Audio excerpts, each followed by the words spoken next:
Hey there, Drawyah here, and welcome back to Microsoft Flight Simulator, and welcome to the Flight Factor Airbus A350. Oh yes, finally released, came out on Wednesday.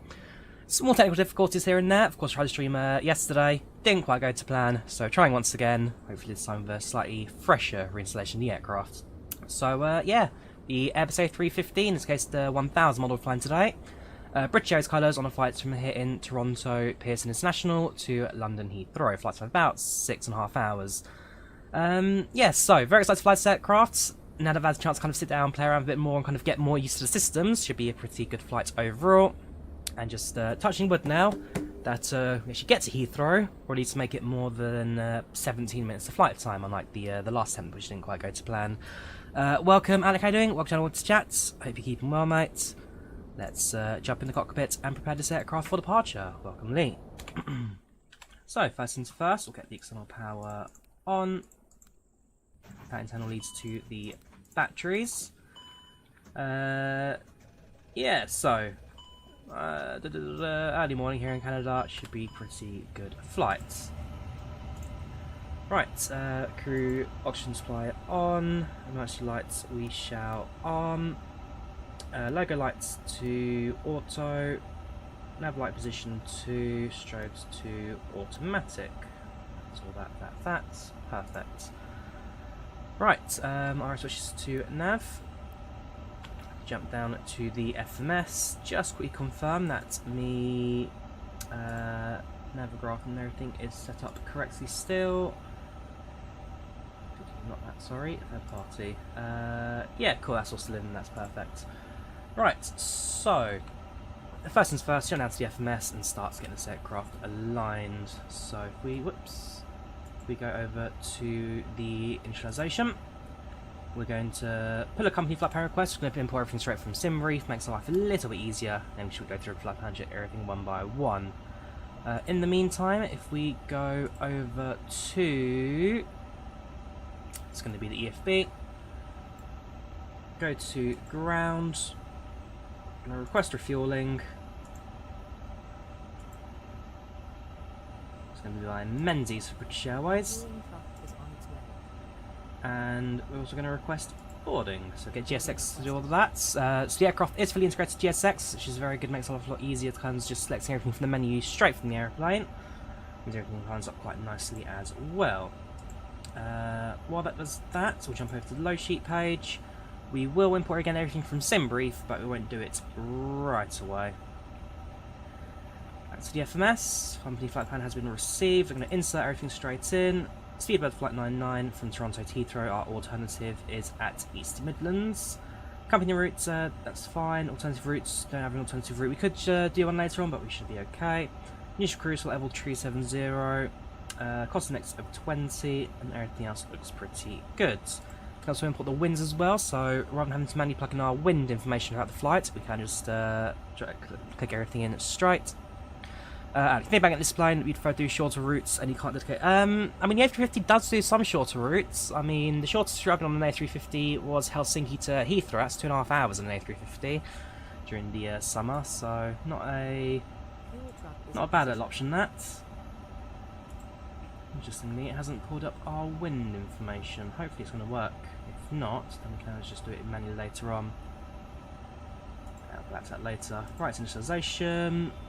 IRS, which that's all we're aligning. Going to be available in 5 minutes. That's good. Departure, we'll plug in shortly. There has been a runway change since I put together my flight plan. So on paper, it's runway 06 left. But only a couple of moments to go. I have switched over now to runway 23, so there were a few departures that went out the other way a couple of minutes ago. So runway 23 be our departure. Also need to double check the SID for that as well. Right. Clear you, clear you.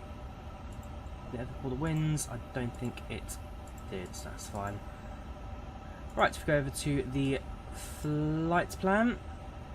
Let's grab our paper flight plan as well. So we are making use of the North Atlantic track, so 5250 north, 5340 north, 5530, 5520, exiting at 2 depth, arriving into Resno. Initial climb will be 370, climbing up to tree 9 at 2 depth. So just before we enter the track, we need to also increase our climb. Quick check at external. So the ground crews are in position, loading the aircrafts, crates are coming into position. So I know when I tried this yesterday, the fuel truck never actually arrived. And so if it doesn't arrive on this occasion, again, like last time, we'll just load the aircraft up and jump straight into the config. I'll just quickly check the check the ground again quickly. So did the fuel truck ever make it? Don't want to push up just yet. Yes, if you don't ever made it, which is fine. Jump into the load sheet.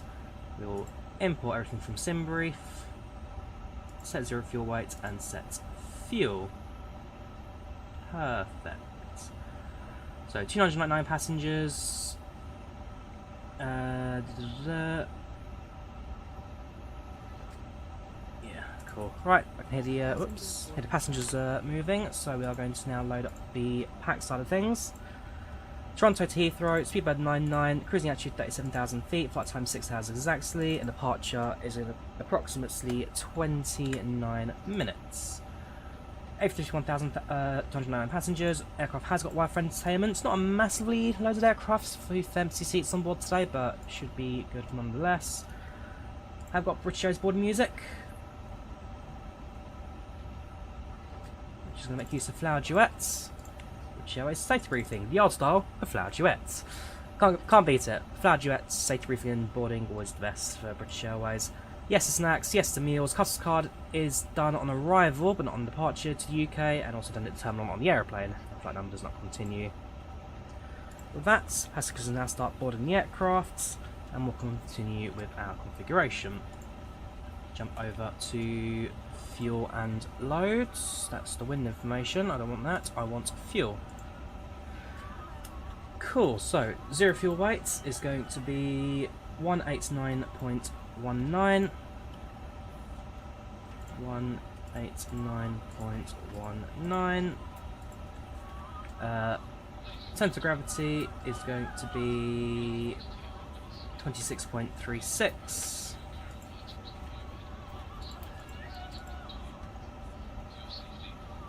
That's wrong. 26.36.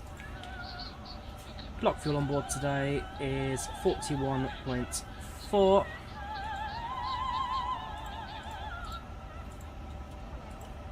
And the passenger number today, just confirm on our sheet, is 299. Welcome Daisuke, how you doing? Welcome channel, welcome to the chat. 299 and send. Perfect. So estimated fuel on board does show a bit low at the moment. Of course, once we're at cruise, that number will adjust, but we are pretty good to go there. Right, let's jump you onto the flight plan page. That's our speeds and altitudes now configured. 2 depth again. Need to remember that we can. Well, need to set altitude here. Haha. So if I typed in 2 depth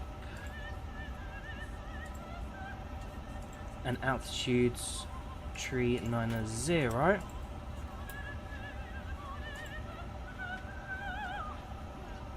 Does that adjust it?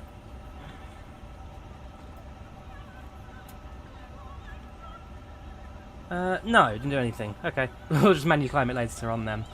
Oh no, hang on. Oh no, it has got it. So by 5250, which is the first waypoint off the track. So 2 depth, 5250 north. Yeah, that will step climb. That's good to know. Right.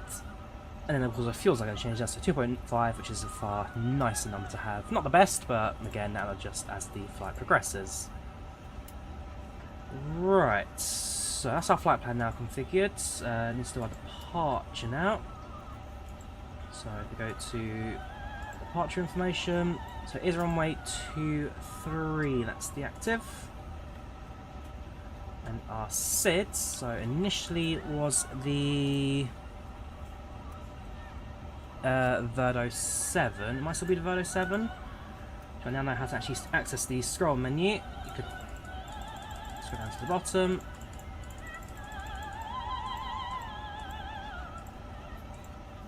Verdo 7. Select. Transition. Don't think we have any transition. No, we do. We have for Lorca. Search. And so if we grab the departure for the Verdo 7. Off runway 23, depart runway 23, climb heading 237 degrees at to 1100, turn right heading 245, or as a sign, expect radar vectors for Sava, which is going to be that one here. So departs, climb 237 to 1100, and turn right to 245, or as assigned. That is fine. So 273, 227. Okay, so we'll have to do a bit more manual. That's the end of the words. Rest of the line, so you can also double check the flight plan as well. First things first, I think we should have listened to the meter. So altimeter 29.55. Winds 030 at 3 knots, visibility 15 miles, few clouds at 4,000 feet, broken layer at 25,000 feet, temperature -4 degrees Celsius, dew point -8 degrees Celsius, altimeter 9.78. Winds 030 at 3 knots, visibility 15 miles, few clouds at 4,000 feet, broken layer at 25,000 feet, temperature -4 degrees Celsius, dew point -8 degrees Celsius, altimeter 9.78. Winds 030. So relatively low pressures at the moment. Visibility 15 miles. 2978. Broken layer at. That will do. Right. So 2978, 2978. That's fine. Initial climb out of the SID is.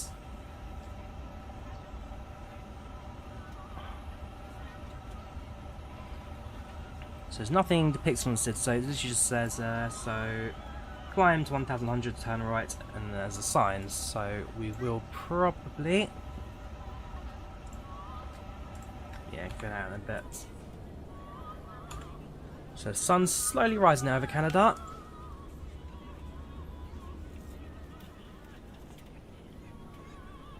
I'm making use of the flyTampa scenery here at Toronto today. Got a little Avianca there, and that's flying out to. There you are. So Avianca 627 flying out to San Luis Talpa, down in El Salvador.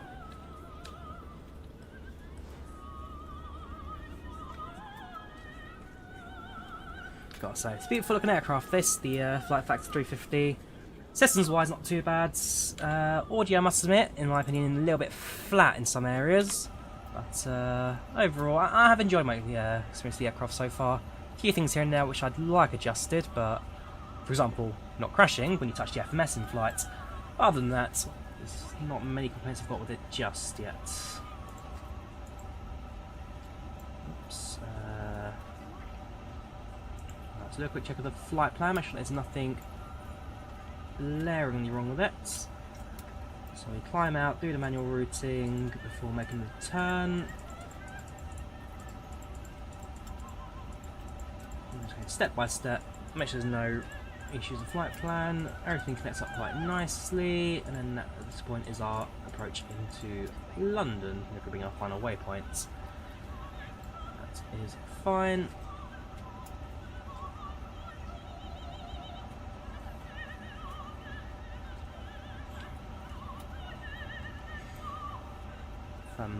Arc over nav mode personally. Right, so passengers boarding, our departure's been set, so we need to configure our performance. So go over to you, takeoff, over to the FB and calculates our departure. Check performance, there we go. So we're going to sync from the aircraft. Select runway 23.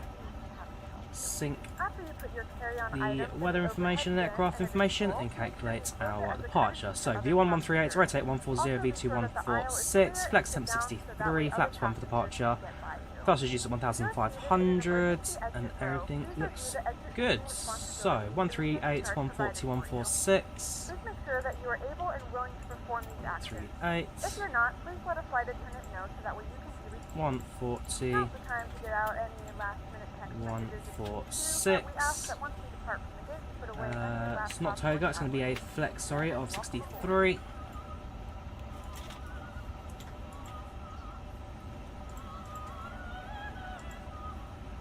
Flaps 1 for takeoff. Trim needs to be set to THS 30.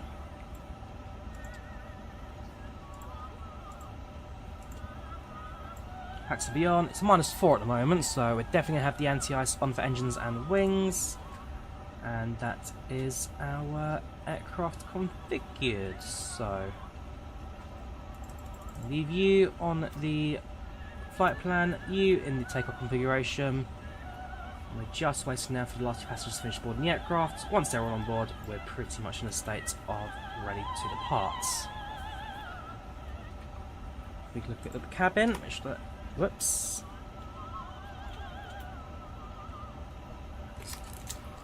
Cancel that, don't want to do that, sorry. I wanted to check the cabin. There we go. So we're probably about halfway there at the moment. Still a little bit of boarding left to go for. We've got 20 minutes expected departure, so we've got plenty of time. So I'll let the cabin crew deal with that in the back.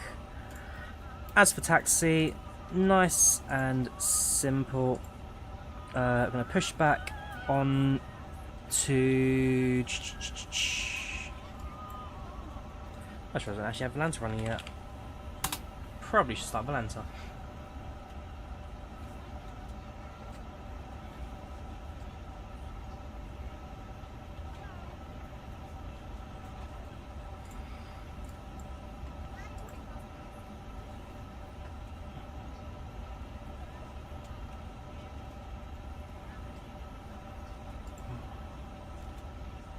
There we go, that's more like it.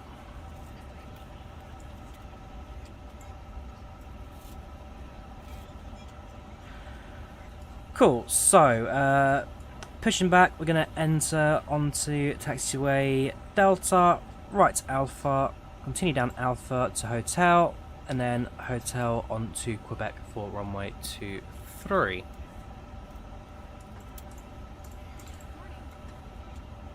So chocks are on boarding, that's all fine. Aircraft is fueled up, so get the fuel pumps on and the APU started. Switch on, give it a couple of seconds to open the event door and start. Seatbelt signs come on. No smoking automatic, no mobile automatic, and that's alarms perfect.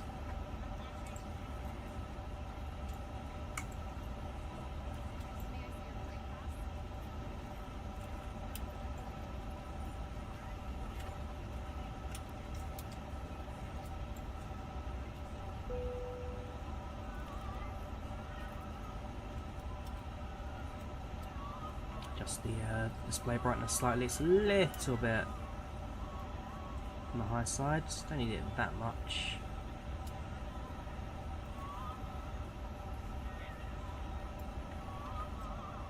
That's much easier on the eye. Cool.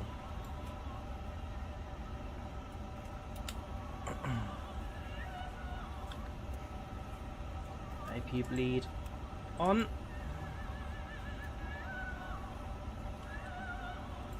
Is available. AB generator is active.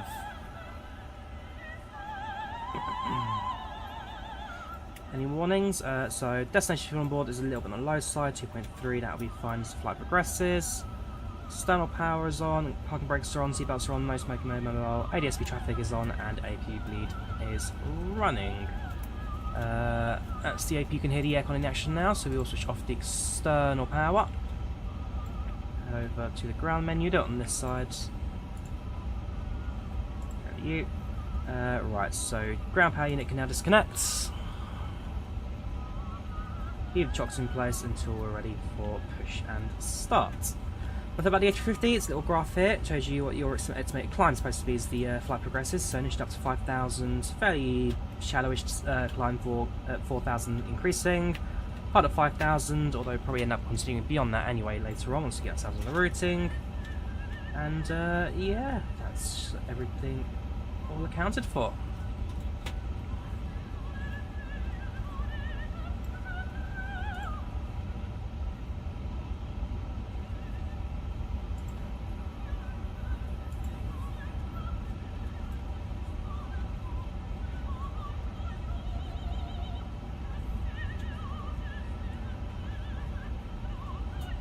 All we're waiting for now at this point, like I say, is just for the final few passengers to board the aircraft. Once they're all on board, then we are good to go.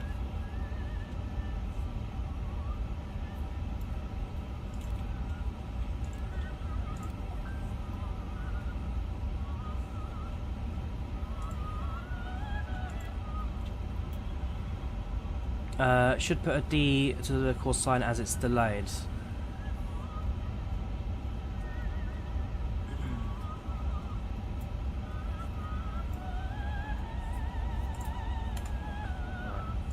From the cabin crew. Mostly there. Ready the instruction message and then prepare for push and start. Good morning, ladies and gentlemen, and welcome aboard Spirit Airlines Flight 99 from here in Toronto-Pearson to London Heathrow. Flight to say there's about 6 hours actually, nice strong tailwind for us across the Atlantic, which should give us a slightly early expected arrival time. We've got a great team of cabin crew on board today. Who'll be here to serve you for anything you need, but don't forget our primary here for your safety, so please listen to any instructions that they give you.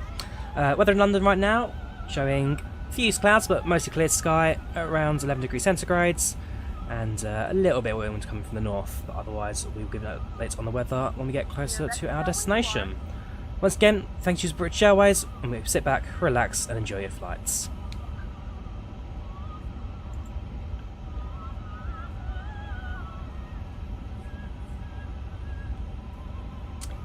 Cool, so allow PACX to discombobulate that message. While it does, aircraft secure, passenger in position, we're fully boarded, so I think we're pretty much in position where we're now ready for push and start. So we'll get the anti-ice on once we push back. We may also request the anti-ice spray, given the temperature right now. But yeah, other than that, let's get ourselves into position ready for push and start. So GSX menu, we're going to prepare for pushback and departure.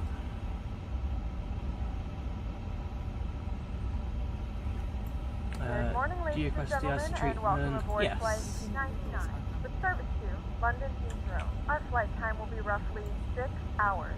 Now that the cabin door is closed, please make sure that all devices are in airplane mode and your large devices are now shut down and stowed. Please fasten your seatbelt and make sure that all tray tables and seat backs are in a full upright and locked position for departure. Cabin crew, prepare cabin for departure.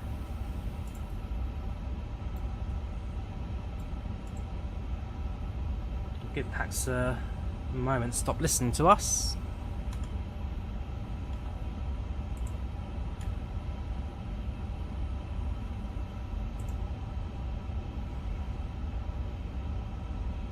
In the meantime, so get those beacon lights on. You can treat it on the gate. Okay, if that's what you request. Yep. We begin treatment now and observe. Fluid type 1. Concentration at 75%. I will call you back when ready. I might have done it at a dedicated de-icing stand, but guess not. In Toronto, it's all gate service.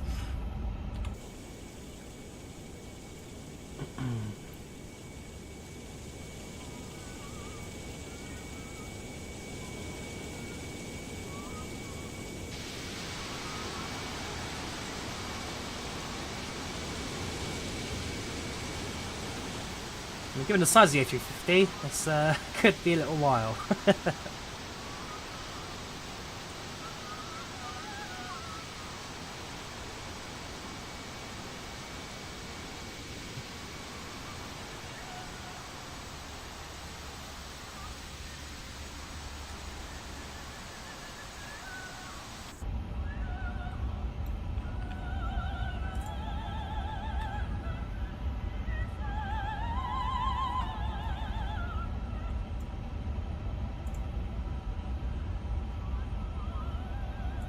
Yeah, so we're all configured, departure's all set, that's all fine, flight director's active.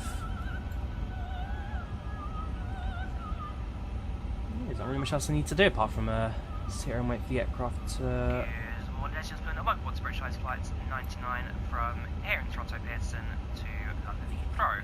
Message finally came. There's about 6 hours, actually, nice strong tailwind for us across the Atlantic, which gives us a slightly early expected arrival time. We're a great team of camera on board today, who'll be here to serve you for anything you need, but don't forget our primary here for your safety, so please listen to any instructions that they give you. Weather in London right now, showing fused clouds, but mostly clear sky, around 11 degrees centigrades, and a little bit of wind coming from the north, but otherwise, good later on the weather when we get closer to our destination.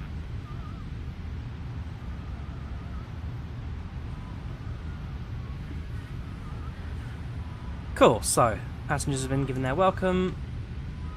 We're waiting for the de-icing to finish. APU's running.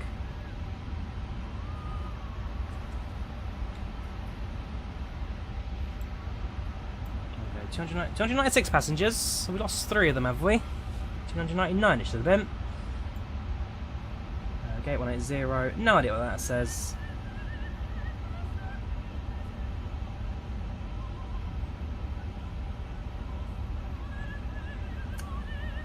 That might be yesterday's information. That's updated yet. Yeah, that's from yesterday's flight. The flight plan which never quite got us out of Canada.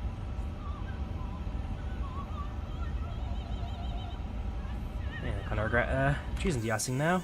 Oh, there we go. They've finished. De-icing and anti-icing completed. Anti-icing code is fluid type 1. Concentration at 75%. I'm disconnected. Good day. Thank you, ground crew.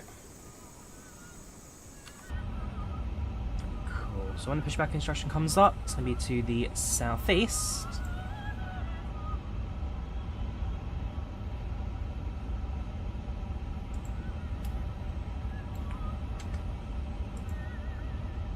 Pushback talk is in position. Thank you.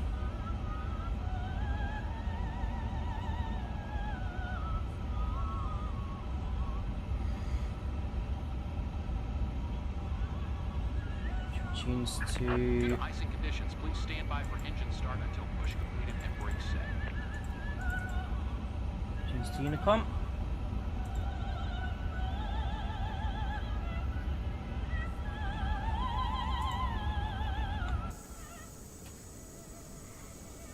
Our wing walkers coming out to position.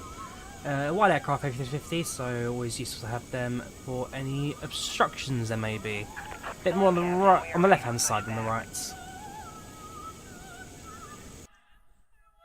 And the sim is frozen, which can only mean one thing. Only mean one thing.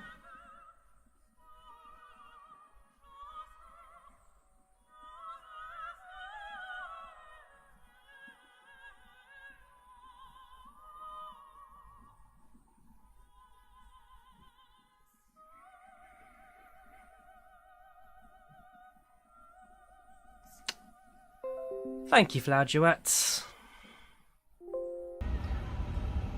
Cool, so ground crews now coupling up to the aircrafts. There's the nose lift. And push back to the southeast.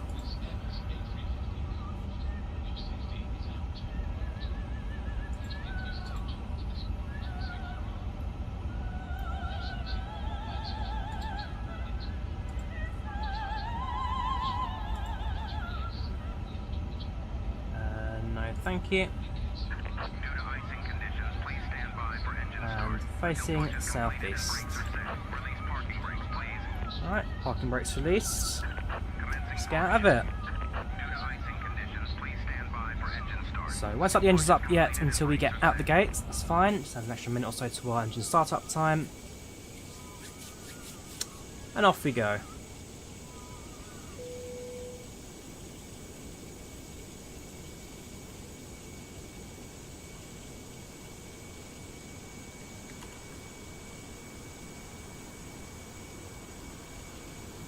Yeah, the Toronto sunrise does look absolutely great. Thank you for flying with us.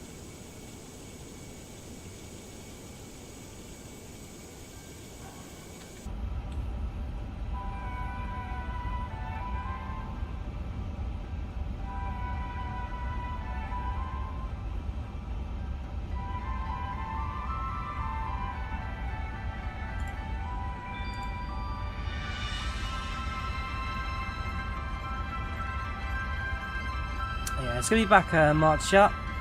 It's good to be back.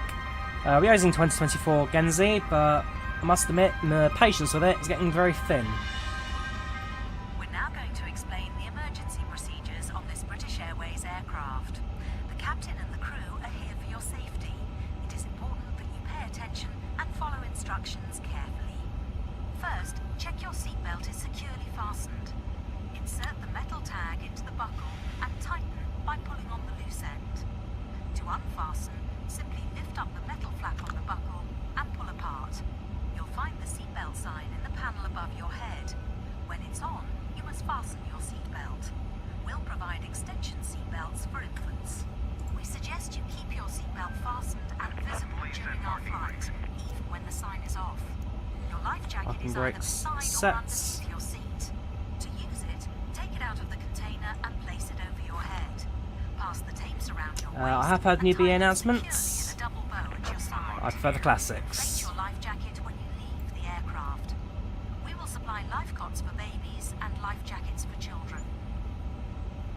In the unlikely event of the aircraft having to make an emergency landing, you'll be told Right, to take as the a ground crews safe disconnect in a position. couple of moments, we should get the message that we're clear to start our engines. You must adopt Wing this views, position. I've got behind the wing on the right, We'll now explain how to leave the aircraft and an in front of the emergency. wing on the Quickly left. to the closest usable exit, taking nothing with you. High heel shoes must be taken off as they may tear the evacuation slide. Emergency lighting, including floor level lighting, will help you find your way to the exits. These are clearly signed. There are two exits at the rear of the Right, it's aircraft clear. and two at the front That's what of we like each to hear. cabin section. Your crew will now point out the exits nearest to you. Engine 2 starts. To open the doors, move the handle in the direction of the red arrow. Opening the doors automatically inflates the evacuation slides. The slides can also be inflated by pulling this handle. Jump onto the slide and move away from the aircraft. If the aircraft has landed on water, these slides detach to form rafts. As you leave the aircraft, Okay, now we're clear to start life engines. jacket is by pulling the red tag. If necessary, blow into this mouthpiece to top up the air. The life jacket is fitted with a light and a whistle. Your oxygen mask is behind the panel just above your head. If the cabin air system should fail, this will be released. Stay in your seat and pull the mask towards you to open your supply. Please note that the bag does not inflate. Engine 2's come Place it over available. your mouth and nose and adjust the band to secure it, then breathe normally. Do make sure your own mask is correctly fitted before helping anyone else. In some areas, you Engine 2 release the available. mask by pulling on Engine this 1 coloured string. starts. If you're in a Club World sleeper seat, you may need to reach through the dividing screen to retrieve your mask. All electronic devices, including mobile phones, must be switched off, and all headsets must be removed whenever the engines are running on the ground during takeoff, approach, and landing. Please ensure your mobile phone and any devices that can send or receive calls or text messages remain off for the flight. Any items with a flight safe mode should have this feature enabled now. Some electronic devices can be used once we're airborne. Please check High Life magazine. Yeah, you can see the engine's actually getting a bit of a shaking there. Blocking the aisles or exits. I don't think that picks up as engine vibrations, which it should do. So vibrations see on left engine showing as 0. They may fall and injure never take Definitely off. more than 0 Just make right sure there. that The your engines are tray definitely table giving is a bit of a put shake away, your when seat the is engine starts up. upright, and your armrest is down. So there's a few things in the cockpit that don't seem to quite connect with the engines. The audio's not bad.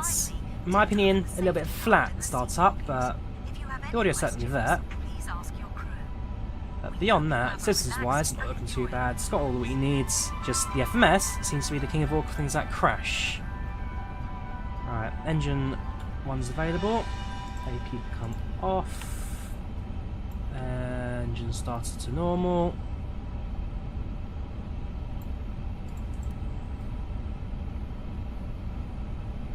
We are disconnected from the ground crew. Flaps down to 1. And do a quick flight controls check. Flight controls are here. Cabin is secure, ready for departure. Cabin crew. Elevators checked. Ailerons checked. Rudders checked. And spoilers checked. All controls are free and moving. Cool. It's the engine page for you. Taxi lights can now be set. Parking brakes released. We'll start our taxi movement. I'll just do the rest of our tool checklist. Ground spoilers to armed. Auto brakes set to reject, and takeoff config we can test. Takeoff config normal. We are good to go.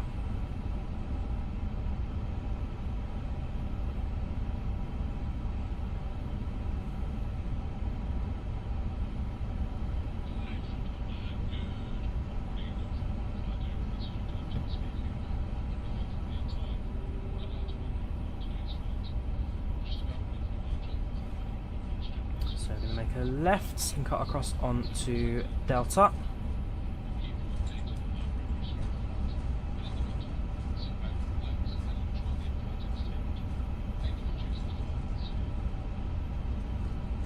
Also, the ground handling the 350 does feel pretty good. It's nice and smooth on the nose wheel there.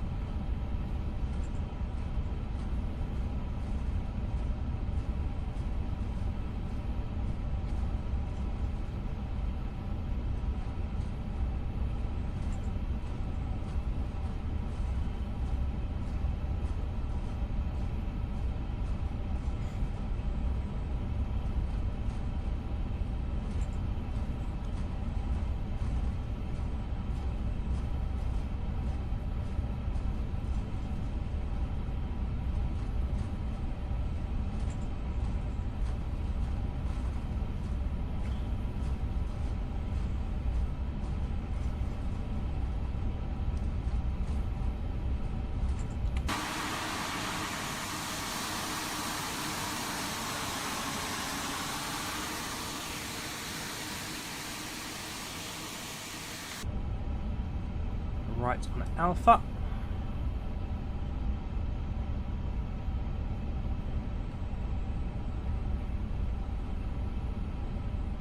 Taxi then from Alpha onto Hotel, and then go back for the extra couple of meters on the runway run up there. Done our pre-takeoff checks, everything's good. Noted at the moment, so I'm going to passing off with Unicom, so I'll be sure to make a shout onto Unicom before we become airborne. And yeah, beyond that, everything else looks good from our perspective.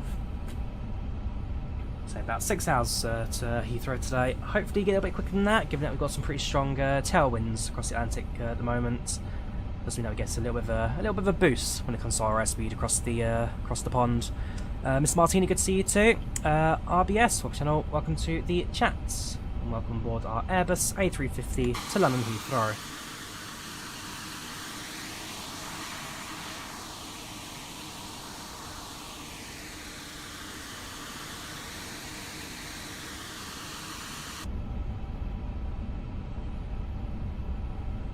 Right, got a bit of a fork in the junction here. we're going to want to curve to the right. Alpha.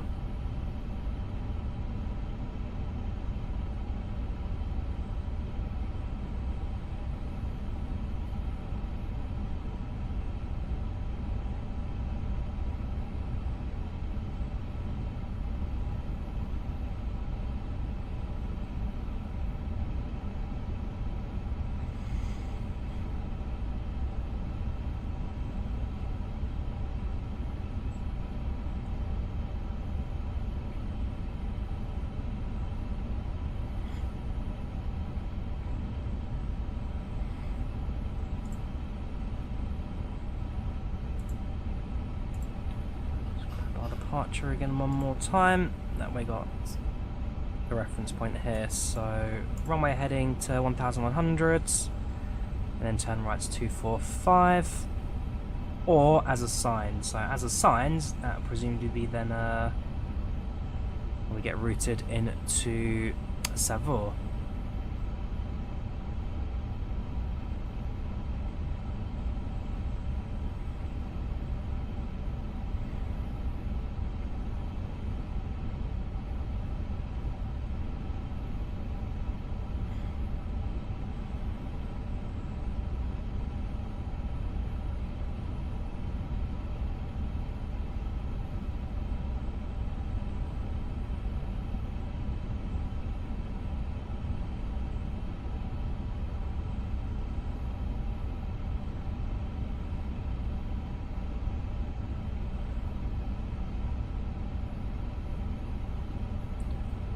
Getting past the air cannon maintenance warehouse to the right, maintenance and cargo. End of here, make a right onto hotel, and that puts us at the end of the runway. So hopefully in the next minutes, we should start takeoff run. So made our own turn, get our cabin crew set down for departure, and then prepare ourselves for liftoff. Little bit behind schedule, but nothing too excessive. No tunnel view on the display panel, not that I can see speedboost. If I'm already zoomed in now to 10. If I zoom in any further, yeah, so it needs to be linked to Navigraph, but given that some people I know had an issue with Navigraph in the A350, I'm not going to hook it up just yet. So yes, the aircraft will have it, as long as you have the Navigraph linked up to it. That being said, my luck so far with the FMS hasn't been great. I know people have also talked about the FMS causing crashes here and there. That's 2 crashes on stream now. The one yesterday, when the aircraft just climbed through 17,000 quite innocently, just disappeared. And then, I didn't want to restart yesterday, then I just had one that froze everything shortly after departure from Toronto. And now here after the pushback. Hopefully, 4th time's a charm. Aman, thank you very much. Shall see you in the virtual sky. Cabin crew, seats for departure, please.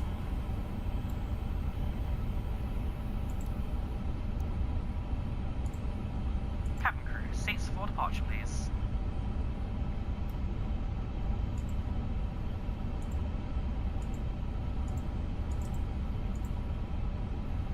Come on, serve menu. There we go.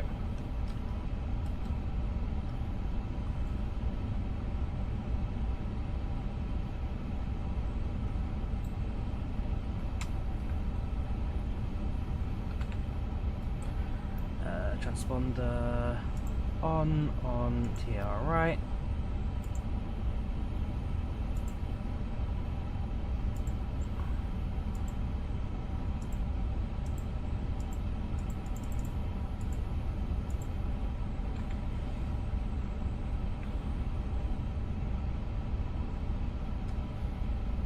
Right.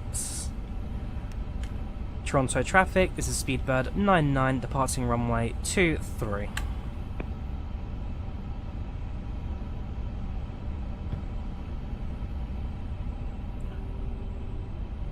Throttle's 40. Engine stable. Manflex 60, SRS runway, auto thrust set. Thrust blue.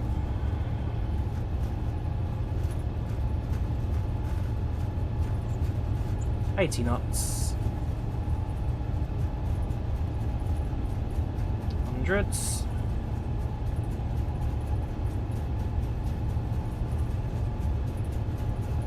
V1. V1. Rotates.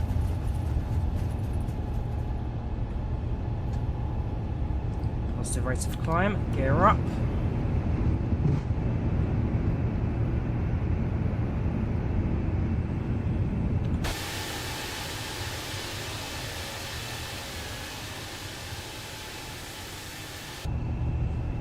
Runway heading now to 1,100 before making a right hand turn.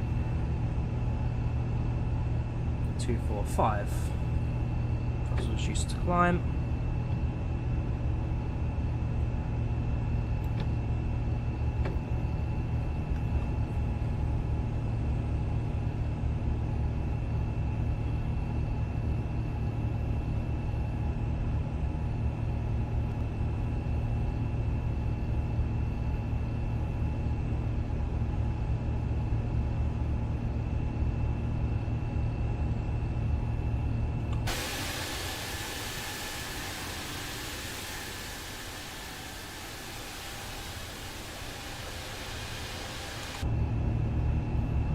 Fly directs to Seville.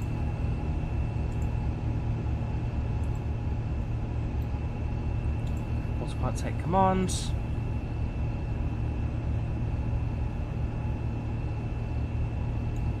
Reset ground spoilers. And flaps up.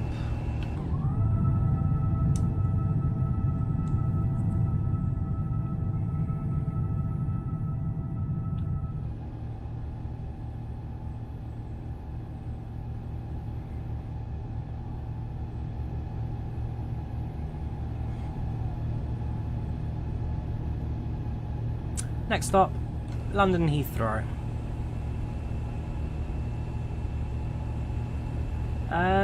So my brother's getting a wing to MCDU. I haven't got my hands on it yet. I am thinking about it. I must admit, I am thinking about it. Right, increase to 37,000.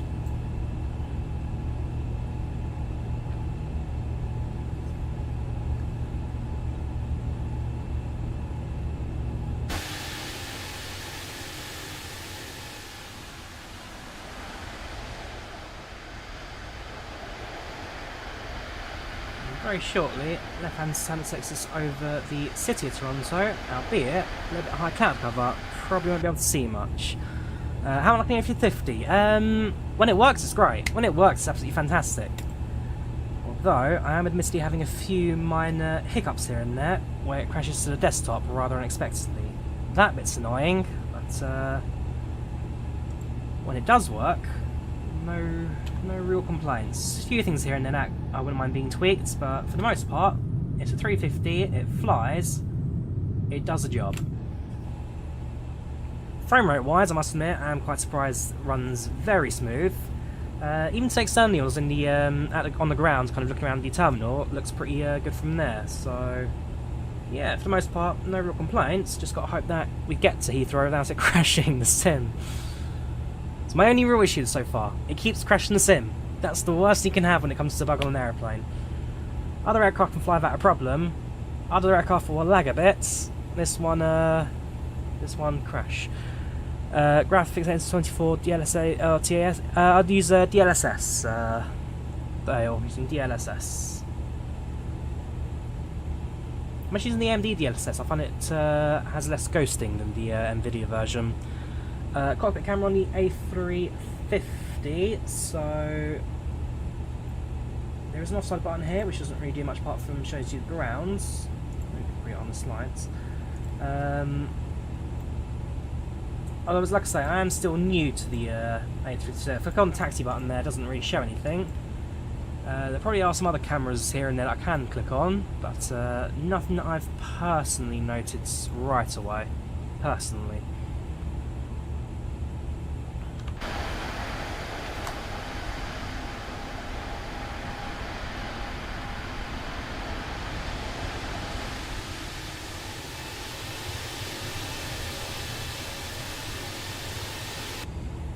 Alright, just past 10,000 feet, landing lights can come off. Just under the engine Gentlemen, we have now selectors. passed 10,000 feet. You may now turn on your larger portable electronic devices. This is also a reminder to please keep your seatbelt fastened while you're seated and do not congregate in the galleys or near the lavatory. This aircraft is equipped with onboard Wi-Fi. Oh, there we go. If you wish to connect to the Wi-Fi, you will be required to pay a small fee. We've got cockpit We door, will offer complimentary in-flight and we seating thanks to our get. partners. Connect to the Wi-Fi to Just find start out more now. information. There you go, video. So, cockpit door. Can I click on the dial? Can I make it change, or is that a static? Okay, that's all static. So, yeah, we can view the camera by the cockpit door. It's going to touch screen, so I can't move it into the cabin section. But yeah, we have got a video camera.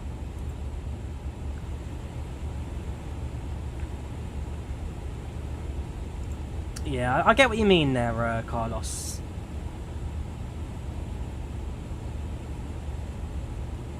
Could do some more love. Could do some, like I say, the audio is a bit flat in my opinion. There are a few things audio-wise that could certainly be improved.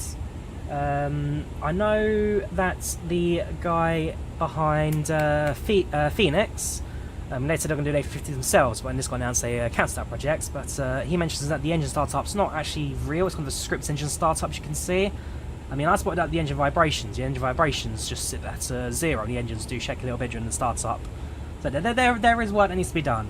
It's not a bad start, but certainly work needs to be done with the A350. But like I say, pros is that the modelling's pretty good, can't fault the model. The frame rates, FPS, runs pretty smooth, can't complain about that. My biggest gripe is that it crashes a sim every few minutes, which is a big pain in the rear. But we'll see how it goes. I'll say I'm not going to touch anything now until we get to, well, probably top of descent. Straight line pathing, still climbing out, but otherwise not looking too bad. We can probably switch off seatbelt signs without too many problems.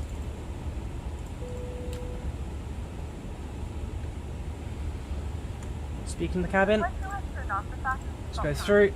See who's on board today. Anyone you recognise, give us a shout, and we can have a look at their stats.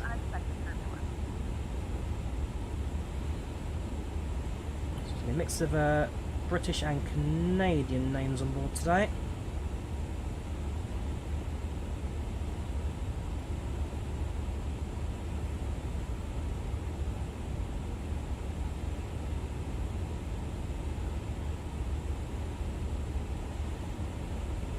Nobody stands out initially. Got 299 people on board today, so plenty of options to pick out of. You can see our first class cabin, relatively light. Economy looking nice in the fill at the rear there. We'll do it up with more business than first. Business and then economy. Some premium, some regular. Just points to how the aircraft flies. Like the A320neo, they made for MSFS fly so weird. Also has zero dynamic stability. See, I'm kind of the opposite. I kind of find it's almost a bit too much stability.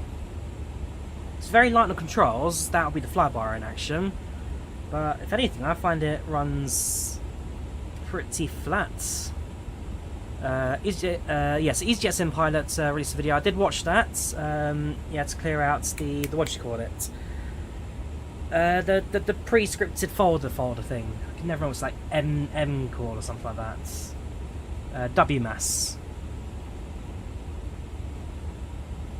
Yeah, nobody I personally recognise on board today, but 299 passengers, 1, 2, 3, 4, 6 cabin crew on board.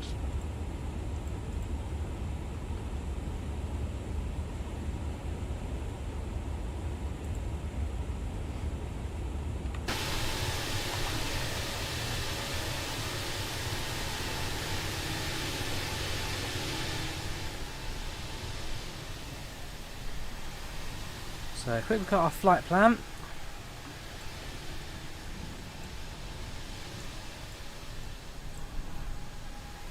I added the flight plan, that is. Quick look at our flight plan.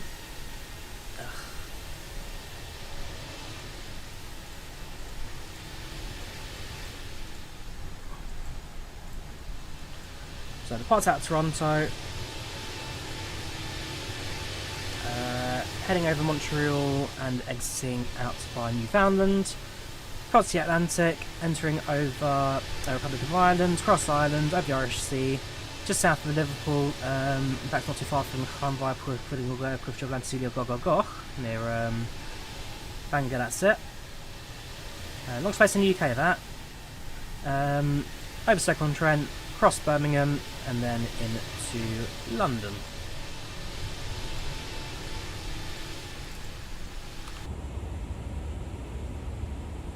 They have one for 10 minutes now. Our only warning is the fuel on board. Activate approach mode. No, definitely not.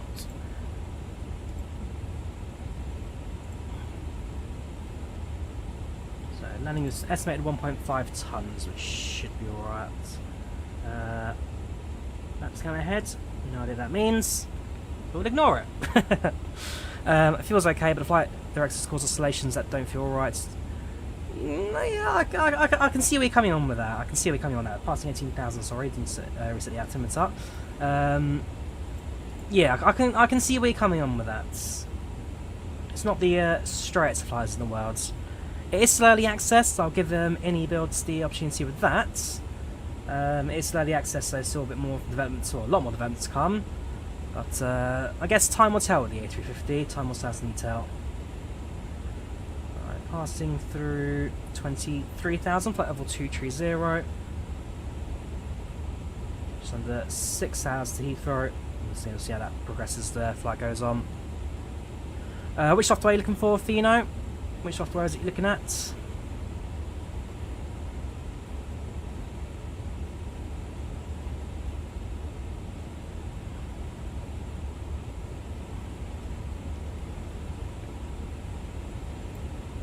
Sun low on the horizon. Only raised about an hour ago.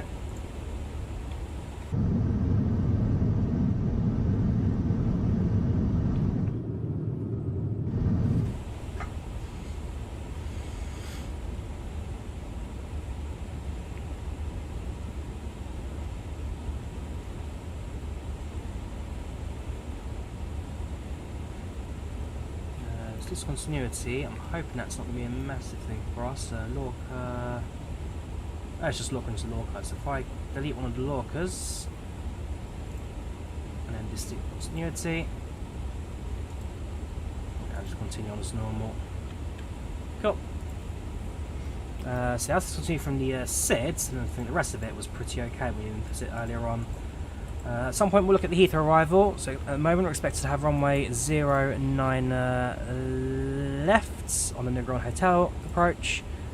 So you can get some ATC for that at Heathrow. Don't get me wrong, expect a steady level product that matter. I think with all the realism they're showing on the dev streams. Yeah, that's what I kind of get. I mean, I think there's one thing I've noted, or at least it was noted by the Phoenix guy, is that if you switch over to direct source, so switch on for the flight controls.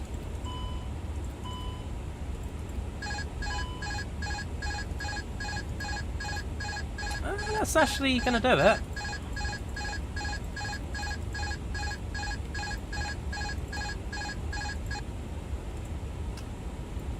So if you turn off the system 2, it cuts off. So if you turn off system 1, I mean in theory, autopilot, even with that, autopilot shouldn't really be active right now because the flight controls are currently disabled. At least the flyable wire is flying direct law. But no, if you switch over to system 2, then that gets it off. And when you get anxious to use the FMC now, yep, same here. Whenever the FMS gets used, then it's a case of will it crash now, or will it give me the peace and quiet to carry on? So it needs work. It's not terrible, it does need work. I think everyone accepts that.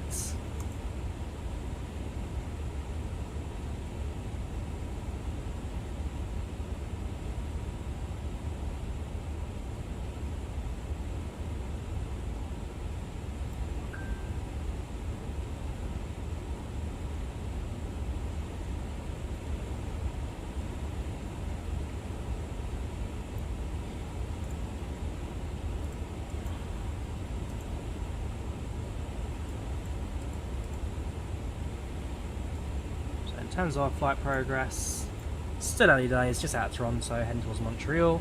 I've done that flight in real life for Toronto to Montreal. That's on an Airbus A350 Air Transat. Also in Montreal to Quebec, that was on the Boeing 737-200. That was a very fun flight, very odd jets.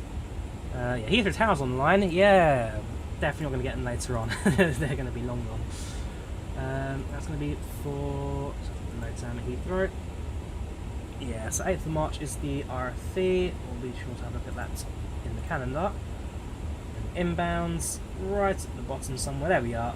Supposed to be landing at 9 PM UK time. Again, hopefully a little bit sooner than that once we get ourselves up to cruise. Passing through 29,000 now for level 290.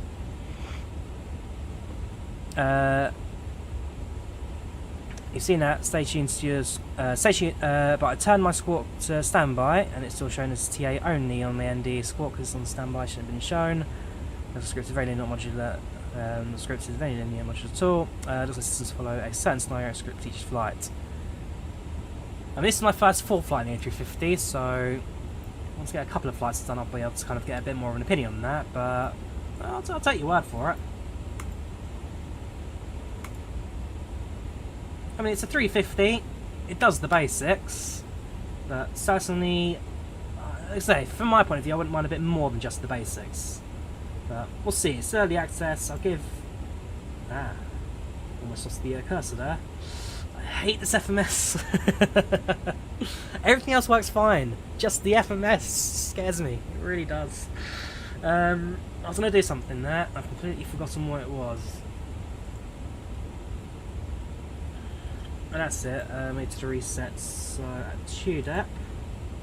Step out of Tude. Waypoints TUDEP.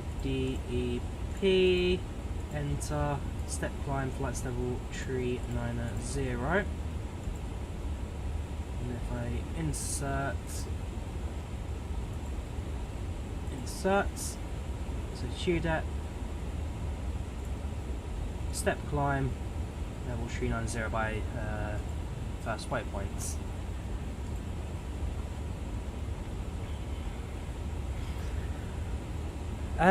So in terms of lag, actually, the aircraft's been performing pretty well on my end. Frame rate's right now solid 30 on the ground. It had a little bit of a drop when we were going at high speed on the runway, but frame rate wise, I've actually found it pretty okay on this system. When we fly this aircraft soon next after landing in Heathrow in the next few days.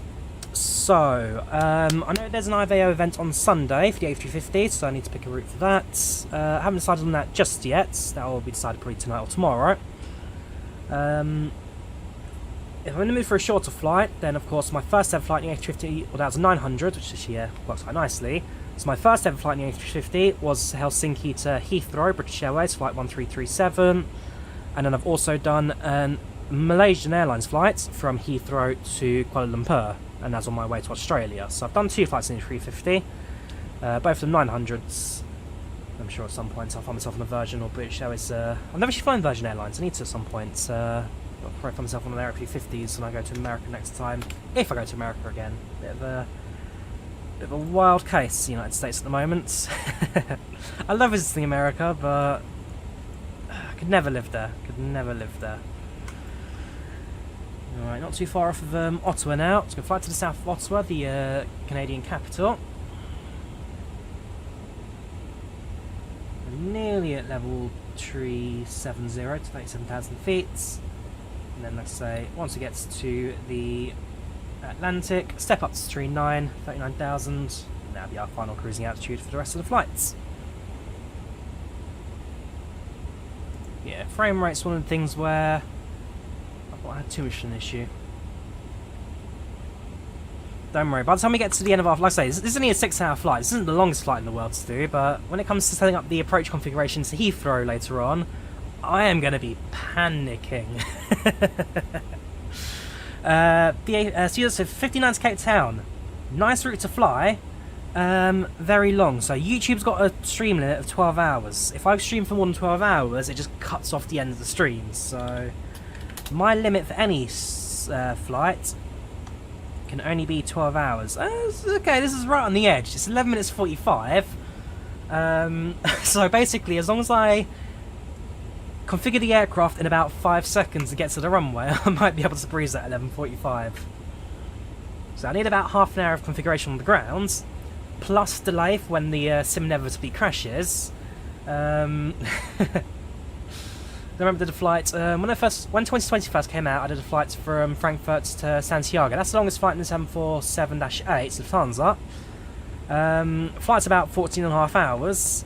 So yeah, we get to about top of descent, and then just the stream ends. Twitch continues. Twitch is okay, but YouTube's like, nope, game over. The only time I ever do longer than that is if I fly the QF 9 and 10 flights, London to Australia. That at least I can set up like a part 1, part 2, and go from there. But I know mate's done Cape Town real life. He flew it one way in the A350, the return in the A380. I think he actually found the A350 relatively uncomfortable. He preferred the A380 over the A350. Right, 35,000. 2,000 to go. 2 flight levels to go to our cruise. Not that anymore.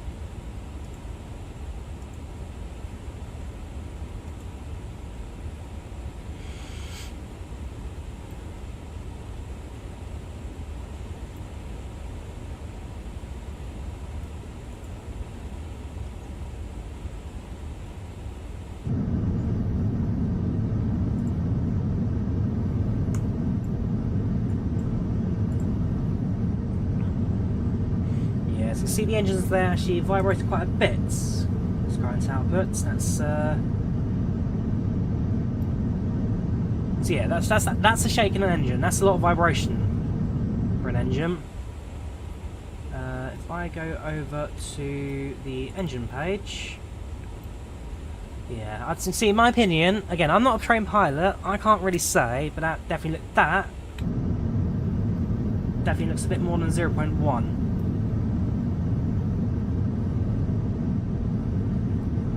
Looks like it's about to fall off, to be fair.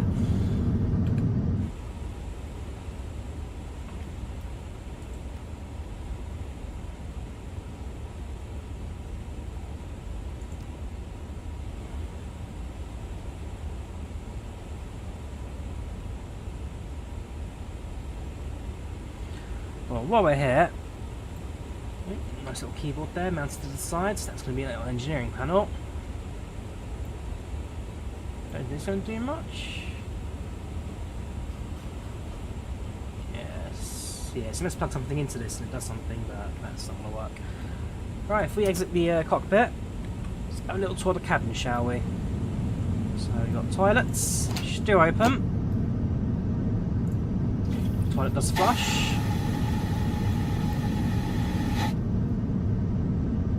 Again, nice amount of detail in the cabin, so that's just the front toilets. Does the baby change drop? It does not.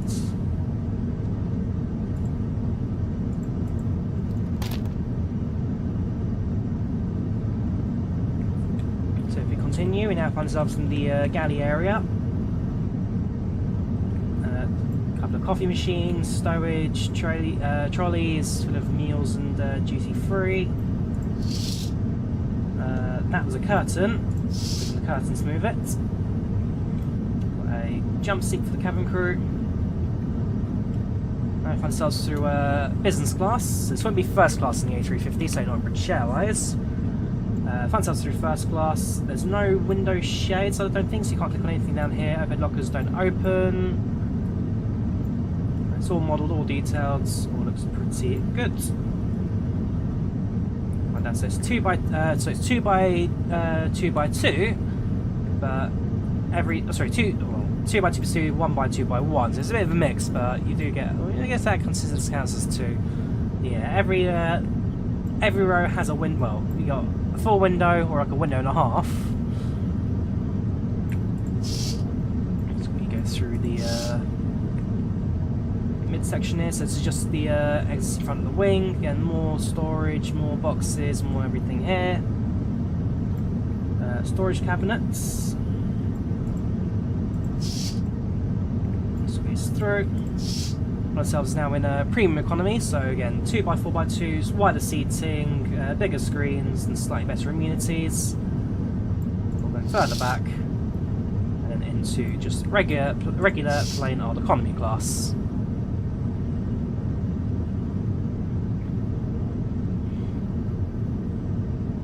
What does night lighting look in the cabin? Let's have a look, shall we? So let's remember the current time.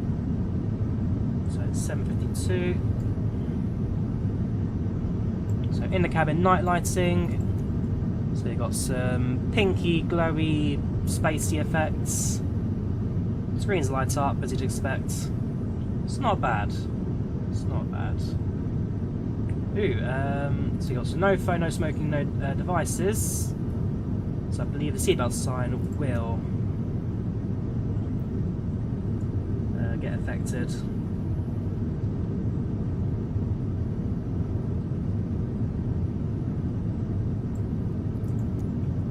if I quickly get back to the cabin, seatbelt sign's on. Yeah, so seatbelt sign. So the lights do get manipulated by the cockpit.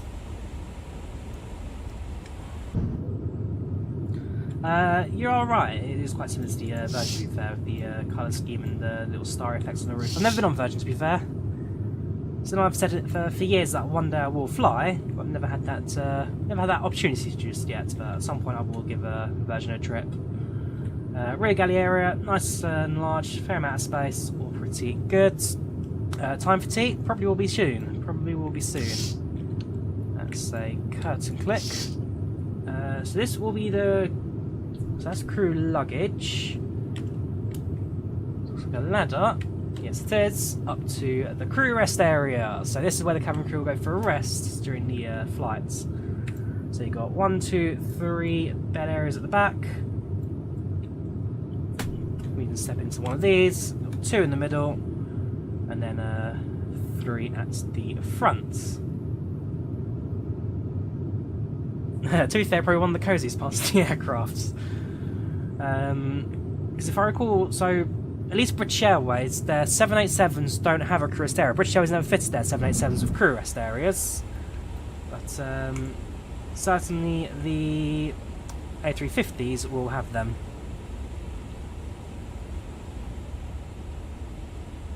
So estimated fuel is below minimum. But it has gone up to 4.7, so that is slowly increasing now as the flight progresses, so we'll just kind of keep an eye on that later on.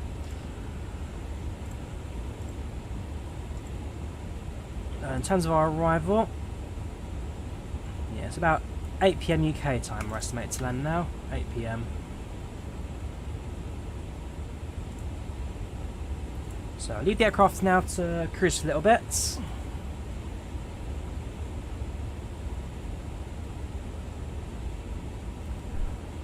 So that's our best attempts so far. No crashes, nothing out the... Well, apart from the one at the ground we pushed back, everything else so far seems pretty good. So again, touch wood, should be okay.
So again, if you look at the map now, next few minutes, so again, it's just lying south of Ottawa now, just about to cross over Montreal. And so, be able to keep an eye on that before we get a few screenshots to the ground. The cloud cover's not so bad. Yesterday was quite foggy in Canada. The weather has certainly cleared up a little bit.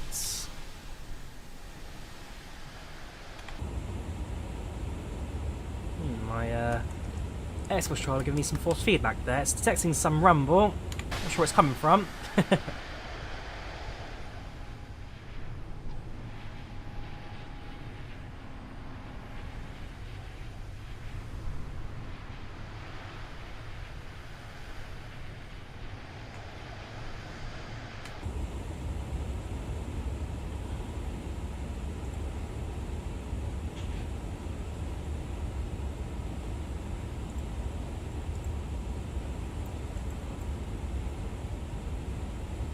So far so good. If I need to let's do that maxed.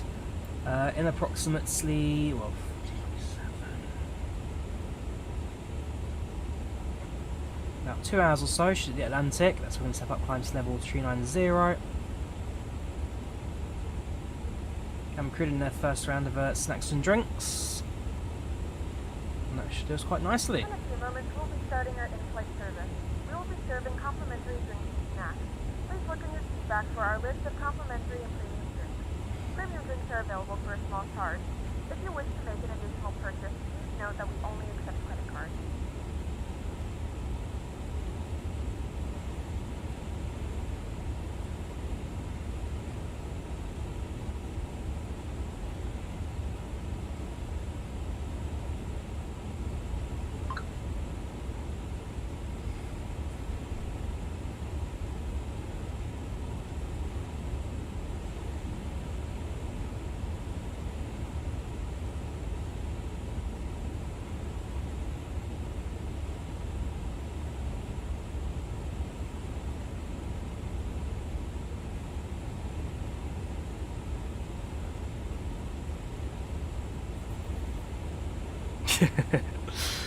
Someone's just sent me a screenshot from a work meeting a couple of days ago, and yeah, I look so miserable. Hang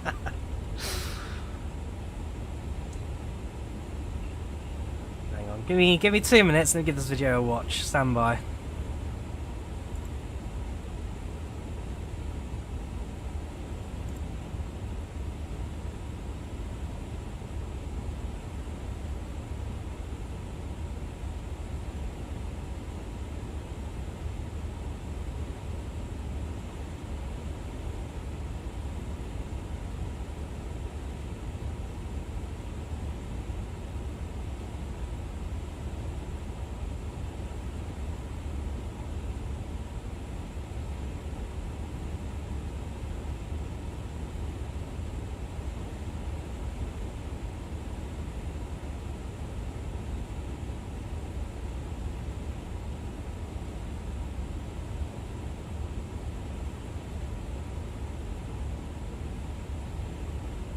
Welcome Katem, how you doing? Welcome channel to chats. Give me 2 minutes, sorry, just watching a quick work video. Need to watch this quickly, stand by. Be right back.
I've dropped my work video for 2 minutes because I've just realised we're now flying over Montreal. So this is the heart of French Canada right here.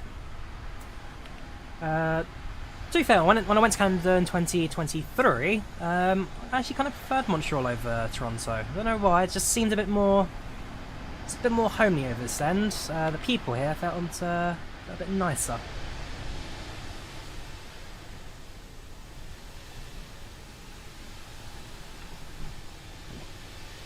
It's a lovely country, Canada. Highly recommend it. If you ever get the opportunity to go, then absolutely well worth your time. So when I did Canada in 2023, started off in Toronto, spent about a week there, crossed over to Montreal, and then for the flight back to the UK, I had two options, which is either direct flights from Montreal to London, or the option I chose, which was to go to Quebec and then have connecting flights in New York. Well, Newark more than New York. Flew into JFK and then connected to JFK up. Sorry, no, it was Newark. Sorry, flew United Airlines. It was Newark both ways. Or was it? Yeah, definitely Newark. Yeah, so when I flew out, went via Quebec, because it meant that on that day, and it's a very rare occasion to have it on this route, is that Air Inuit were flying the 737-200s, so I have the safety card somewhere, from Montreal to Quebec. Normally it flies from Quebec up north to La Grande Rivière and places like that, but and Iqaluit as well. Iqaluit's quite a popular one, but this is one of the few occasions where it's flying into Montreal because of there's two things. One was like maintenance requirements, so it flew out of maintenance, and two, a cargo load as well. So made for quite a fun little adventure. That takes off the 737-200, an aircraft I thought I'd never be able to get off the list, but in the end finally did. And then yeah, got an Embraer down to Newark. Spotted the Donald Trump 757. Let me see if I've got the pictures from it. See, it was quite the adventure, that one. Yeah, I'm afraid you've missed the mules there, Strobel. It's long gone behind us. Hang on, 2023, it was in June or July. Did you get any sim freezes or cameras stuck? At the moment I'm alright, Airbus pilot. Although, in this attempt of flight, I have had 3 sim crashes. I had 2 yesterday, and 1 today, so I am a bit on edge. There you go. That's me boarding the 737-200. This is Air Inuit. This is me inside the cabin of the 732. Yeah, 737-200. So I flew this up to Quebec from Montreal. Lovely airplane. Lovely airplane. I've got a vlog on the vlogging channel if you want to check it out. I'll drop a link to it in a second. But yeah, one I want to stick off for a long time, and finally did in July 2023. Then I got an Embraer down to Newark, where on the ground. It's not the clearest of photos, my phone wasn't great back then, but there you go. That's the Donald Trump 757 private jet, spotted over in the in the cargo area. It was a good trip. Then went out to Newark, went up to New York, and then met with Dan. What's his Twitch name again? He's the guy who does all the Supervisor Dan. So yeah, he's the guy who does all the New York streams for ATC. And he got 767 back to London with like 4 hours delay. But I liked Canada.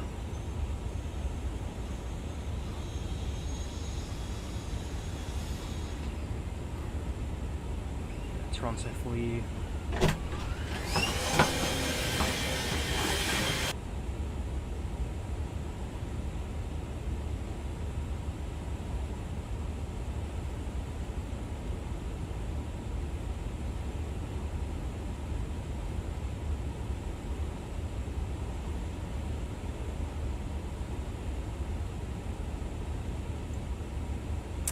Mother with the vacuum cleaner. That was the Amtrak train. That got us down to Niagara Falls. honestly, very beautiful, very beautiful. That's the American side over there, and we're on the Canadian side. Did a helicopter flight, find a helicopter.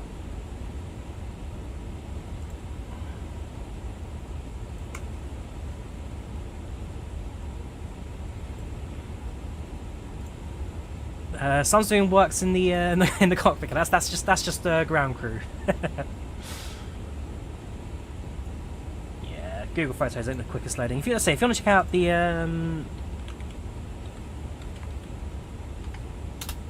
737 vlog, I will drop a link to that shortly. Didn't see the video, but yeah, no worries, Fino. Give me 2 seconds, and I shall go through the button again.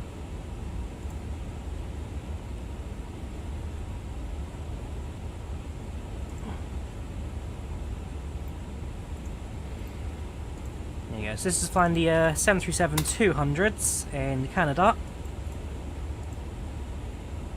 Great flight. And like I say, when I was doing one of the filming bits, one of the cabin crew came by and it just dropped the safety card in front of me because they had a few spares on board, which they keep for enthusiasts and all that. And so they try and find a bit of the video where they just drop it. I think it's this bit here. So that's me going through all the magazines and stuff.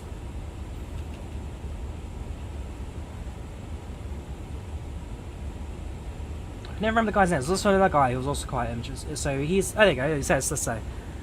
So you go. Drop the table down, get all the paperwork out, so we go through all that, all good stuff. And then, there you go. Second safety card. And yeah, I've got to try and find his name, but again, there's a guy I was chatting to while in the Canada, he was in there for the same reason, basically. And, yeah, no, great talking to, and thoroughly enjoyed it. So if I go to the video button, which is down here, click on that. So you've got a little picture of the cockpit there. I'm fairly sure, because this isn't touchscreen, you can't interact with that. I see a cabin option, but you can't move it as far as I can tell. This doesn't do anything. That's just back to engines. Yeah, so that button. Yeah, it's just the cockpit door visible as far as I can tell. Click on it again, just hides it.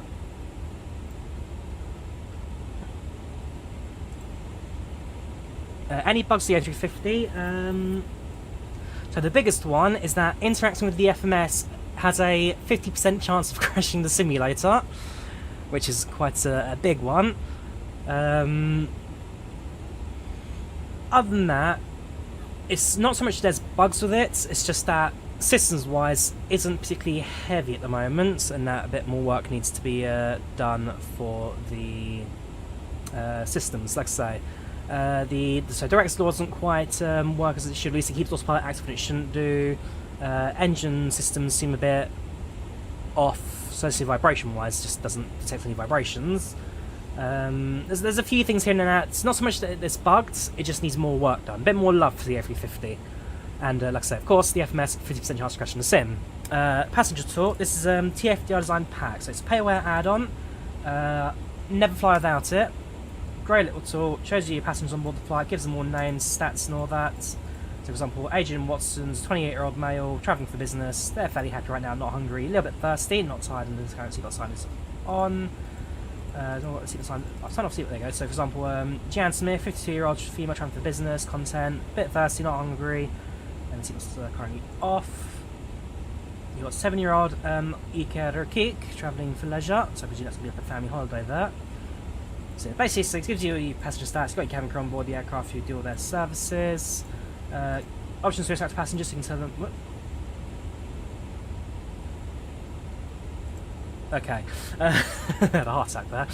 So yeah, there's different things you can update them for. Or if you don't want to do it manually, they can also... If you want to do it manually, you can also do like a... Testing. Testing 1, 2, 3. This is a passenger announcement. So what you can do is just speak to them yourself. Testing 1, 2, 3. This is a passenger announcement. It's a nice little add-on, costs $30, but if you fly a lot of commercial flights, you never fly without it. It's definitely got its $30 worth out of me, that's for sure. I do not use Beyond ATC personally, no. I use IVAO. I don't know about price, to be honest. Have a look.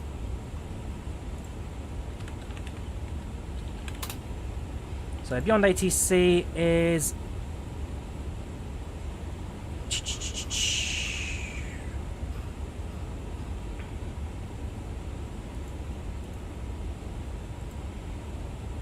so yeah, it's not free. Different pricing for different systems. It'll be an ATC for $30, which is your basics and all that. If you want more voices, then an extra $10. So basic UK. This is a basic voice sample. UK made. Speedbird 8829. Runway 27 right. And then premium. This is a premium voice sample. UK made. Speedbird 8829. So yeah, this is all text to speech. A couple of guest voices. Oops, squirrel. Hey guys, Squirrel here, and I'm a guest voice in Beyond ATC. Hello everyone, this is Jeff Fabiano, and I'm a guest voice in Beyond ATC. Hello friends, followers and channel members, this is Easy Jet Sim Pilot and I'm a guest voice. Yeah, I like his Jet Sim Pilot. He's always been quite good. Hello everybody, and a very warm welcome back to the programme. This is British Upgeek, and I'm a guest voice in Beyond ATC. So cost $30 for basics, but in different price structures, different tiers. I'll have a look at that at some points.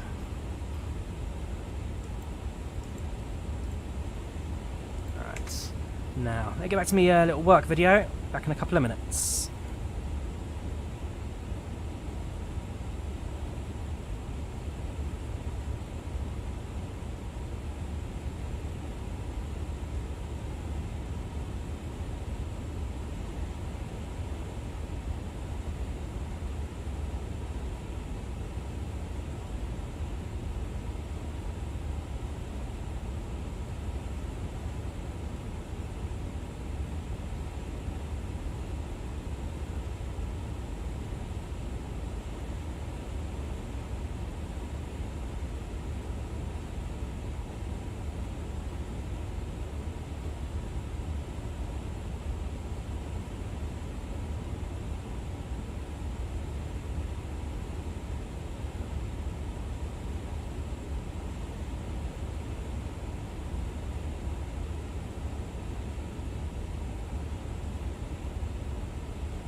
Cool, apologies for that, that's me a work video done, got spotted in the background of a couple, so yes, got spotted in the background a few times in a work event, it's all good fun. Anyways, as for our flights, so far so good, still over Canada, a lot more rural now.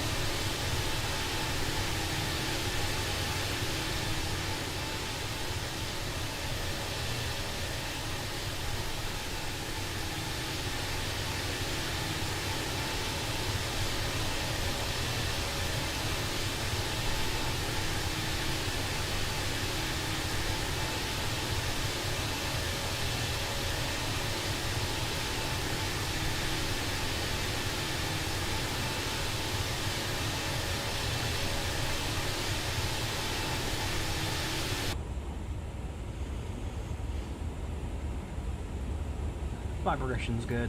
Fairly hard on the throttle there, still using 92% power cruise. Fuel on board 4.6. Once that hits 5, that should then hide the destination fuel on board message and get rid of it. Still a little while to go till we step up climb.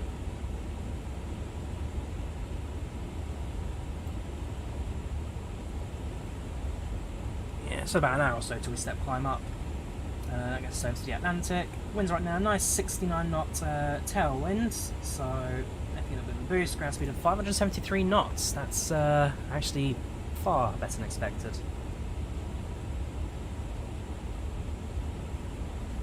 So continue our cruise on at the moment. Still got a long while to go. 4 hours 48 is expected arrival. Yeah, we're a little bit late off the ground, but I can't imagine that's going to be too much of a further delay on top of that.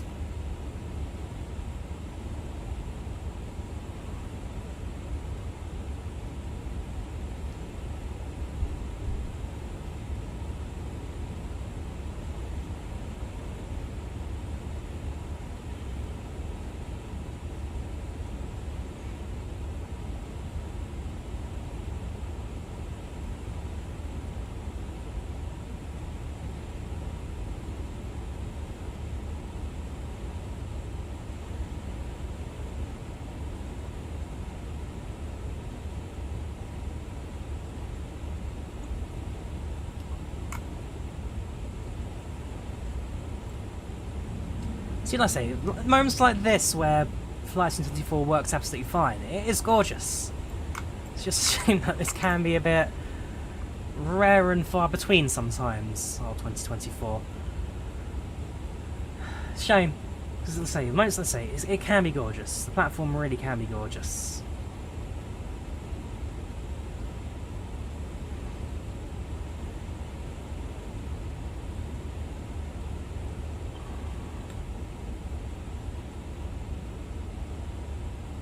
Everything else looking pretty good. Cargo around 15 degrees being held.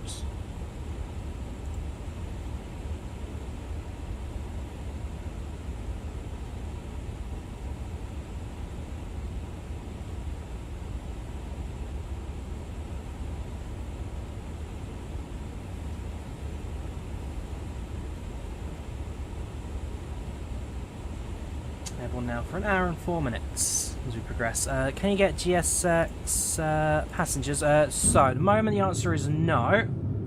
Ooh. There we go. The answer is no. So even if I open the cockpit door, which actually to be fair is already open, yeah, the passenger models don't appear yet. So that'll be down to a GSX update. That will probably come soon, I can imagine. The aircraft has got GSX integration built in terms of kind of running the ground services initially, but there's no passenger models just yet. When we land at Heathrow, we'll keep an eye out for the passenger models in the jet bridge, but at the moment, like I say, the answer is no, not at this stage.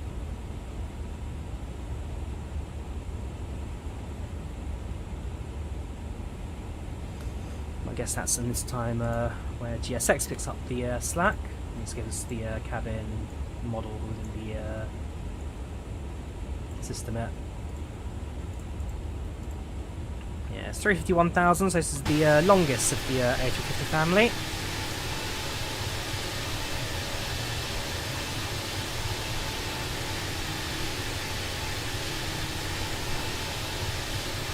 A lot of people believe that the A350 and the 787 are in direct competition.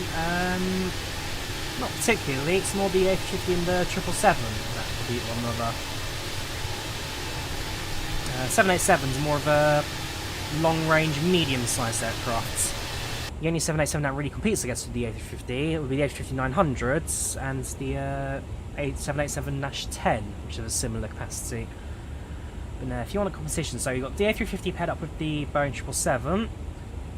You've got the A340 and A330. They're more your 787 competitors. Of course, A320 and the 737, the A380 and 747, and then the A300s. That was going to be your odd. So the A300 was kind of didn't really have. I guess that's kind of your 707 competitor, but it came a lot later. It's more of your 767 competitor, to be fair. The A300s, and then the A310. That's a lot more of your. Yeah, it's more of your 757 competition. It's a wider aircraft, it's the A310, but it's not as long. 737 back then, if you're in the classic experience, you only had like the 3, 4, and 500s, which are again relatively small capacity. Now, this is Airbus's answer to the Boeing 777.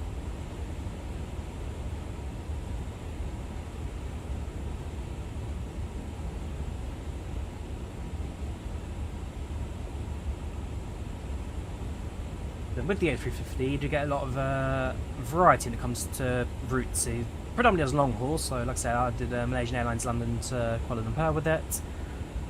British Airways have a lot of Asia and North America with it. Some South America, some Africa, but that's South America and Africa, that's a lot more your 777s and 787s. And then the A350 does a lot of shores, so let's see domestic flights in Japan.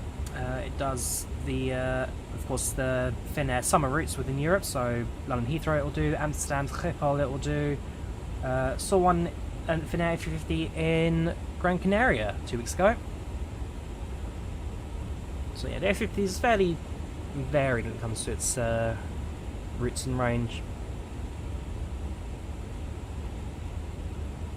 There we go, so there's 2 depth, vast step climb up.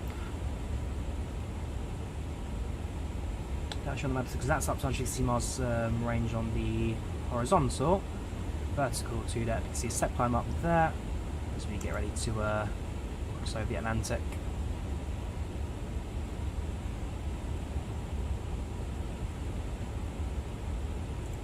Again, a quick look at Volanta. So we're about to leave the mainland Canada. We're going over New Brunswick. Shortly into Newfoundland, and that starts our Atlantic crossing. British Airways A320 at Stansted, not unheard of. That's more of a sea flight. In reality, that's more of an Embraer than an A320 that flying to Stansted. Heathrow got a couple of screenshots. You've got a no, that's going to be A350. Is it? Yes, it is. That's an A350. That's flying into Madrid, apparently. Okay. Virgin, that's going to be a classic. That's flying into Edinburgh. Not very, not many long haul flights in the 350 at the moment. Over in Ireland, you've got a Dublin to Charlie. That's going to be Manchester. With Lufthansa A350 again. No one risking the long haul flights. I guess the system sim crashing and all that. Got some people wary.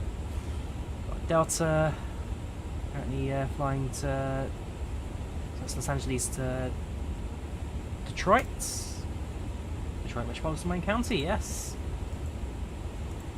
Nice screenshot, give you that like. Over the Atlantic.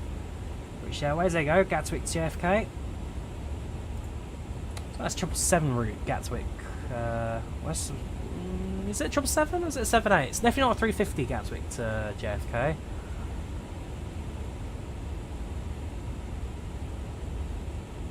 I don't know actually. 787 or a 777. one down in Rabat, Turkish Airlines. Where's he flying? He's flying Casablanca, Morocco to Istanbul. BBC News, what do you want?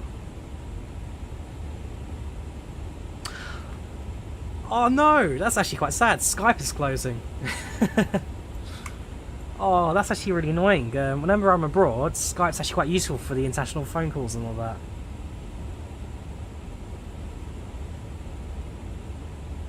Oh, that's sad. It's 777, is it? The JFK. Can I find you? Version 1 Quebec. Are you on VATSIM? You're on, oh, there's a Concorde. Sorry. Sorry, I just want the Concorde there. Oh, they're on such a different track to us. To be fair, the Concorde doesn't even use tracks today. They use their own separate routes. But yeah, that's so far south I'm never going to see. Imagine that. You're at cruise and we see a Concorde.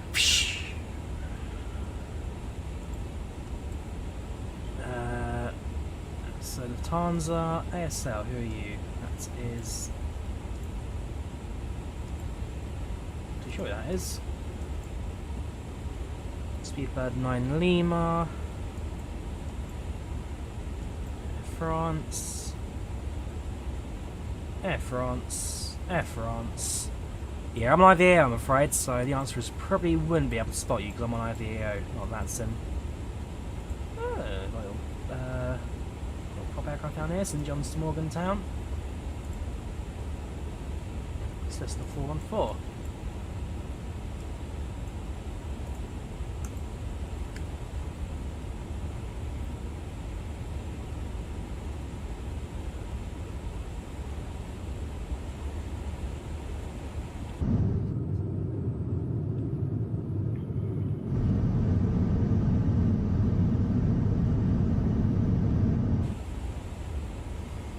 Maybe at some point I'll recreate my, well, I've got 2 flights to recreate if I'm the A350 in real life.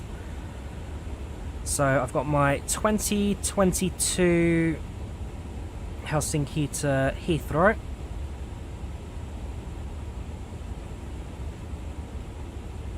And that was on Lima Whiskey India, 2 hours 41 minutes. And then I've got my far more recent Heathrow to Kuala Lumpur. That was on the 26th of May, 24.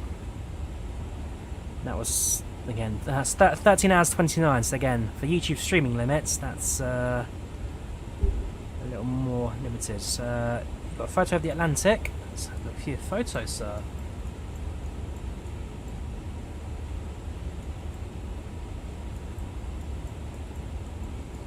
Nothing near my routing.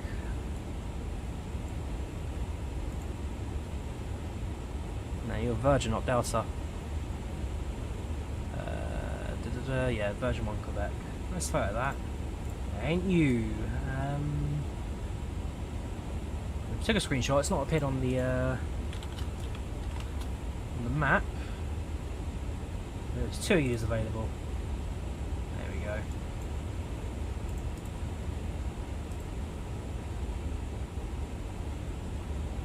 Not bad. Clouds a bit. Curious to know what settings you're on at.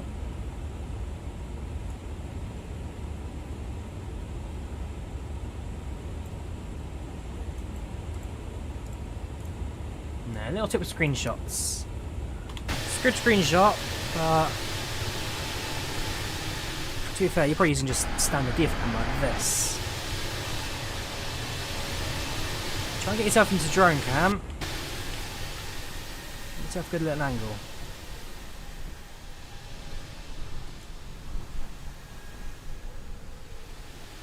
Preferably one that doesn't blend in with all the clouds. Try the shadowed side.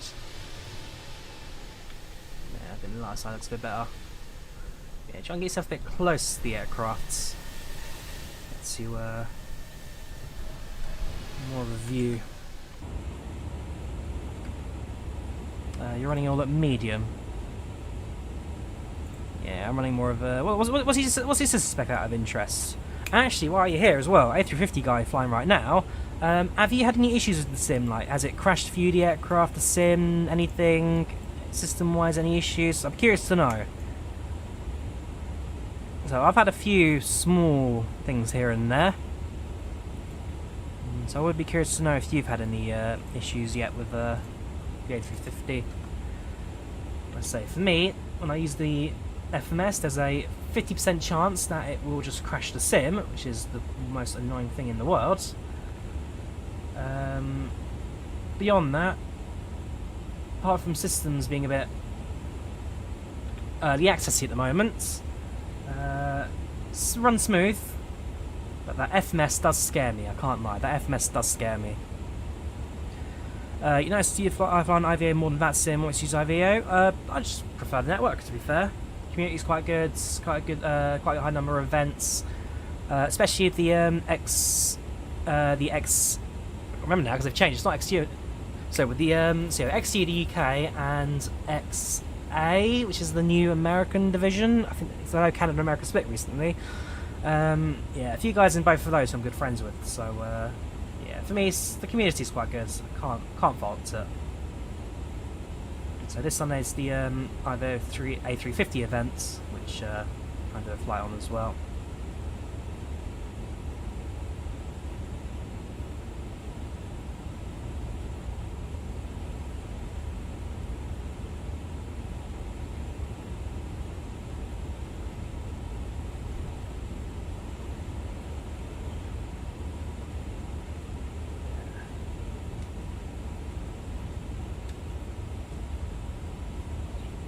PC a bit.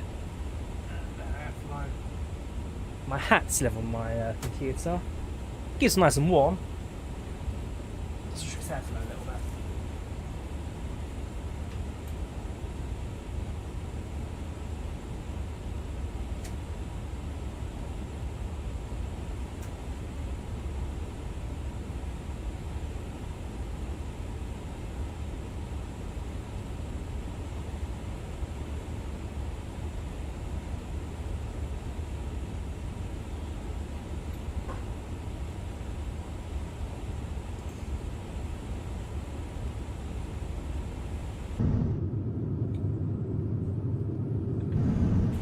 So we're not too far from Newfoundland now. Soon cross that, step climb 390 into the Atlantic, and then at that point it's about 2.5 hours, 3 hours of not really much. It's just going to be nothing but water and clouds for hundreds of miles.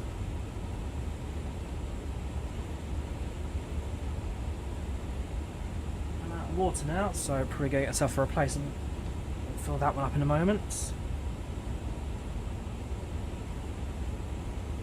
So far so good. Satisfaction 92%. Again, slight delay on the departure, nothing too excessive. Camera crew taking care of the service in the back, and yeah, life goes on pretty good. Thanks for asking. Same for new PC. Your current build struggles with flight sim. Yeah. So 2020. To be fair, 2020 doesn't run that badly. Big installation, a lot of local stuff, but runs pretty okay if you adjust the settings. 2024 requires strong internet and, in my opinion, some fairly excessive hardware. Even my system sometimes can be a bit 50-50 at times when it comes to running 24, which is why I'm sometimes very tempted to go back to 2020 just to enjoy a bit of stability. It's been a while, Ernest. How you doing? Welcome to the channel. Welcome to the chat. Hope you're keeping well, dude. Yeah, it's been a little while, mates. Busy with work. But we are back in action. So we've got the A350 flight today. Try and do another flight maybe tomorrow. And then I guess see where it goes from there. So of course, Sunday, then yes, definitely going to be doing a events flight. And pray that flight doesn't crash, or the aircraft doesn't crash, or just nothing crashes in general.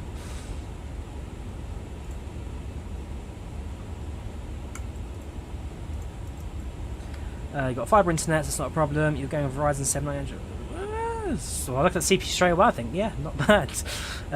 64 gigs RAM, depending on what graphics cards gets. 0.2 series do with flight sim. Very smart. Always good to hold back. And again, I guess it's one of those things where if the performance isn't like, if the performance is like that, then yeah, absolutely. If it's only a minor performance difference, then certainly, if once, well, the 550 series is out now, a good second-hand or even a brand new 40 series card to try and get rid of. Not so bad, some pretty good prices in there as well. So, yeah, we'll see how that goes. I mean, I remember for years and years and years and years, like for 10 years, the GTX 1080 was the #1 prime graphics card. To this day, still pretty holds up pretty well, the 1080. But you had the flagship graphics card, and that sat there for 10 years, nothing beyond. Then the 20 series came out, and it was like, wow, we have so when the RTX series, we've got the fancy lighting effects and all that. And then the 30 series cards came out, and it was like, yeah, the 20 series is now made redundant. This one's twice as good for half the price. Although with only 10 gigs of VRAM. 10 gigs of VRAM for a RTX 3080 was the biggest mistake ever.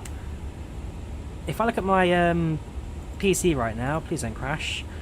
I'll let it run. I'll let Task Manager run for a little bit. So you can see. So I'm using about 30% utilization for the CPU. I'm using the Ryzen 9 5100X. Pretty good. Could have got a better card for the same price. I realised about a month later, but it is what it is. I'm not complaining. Using about 22 gigs out of my 32 gigs of RAM. No complaints there. My GPU. Yeah, so 3080 runs pretty well. Apart from the VRAM, which is running on Flight Sim near enough maxed out constantly. Needed more VRAM, the 3080. It's my only real complaints with this card.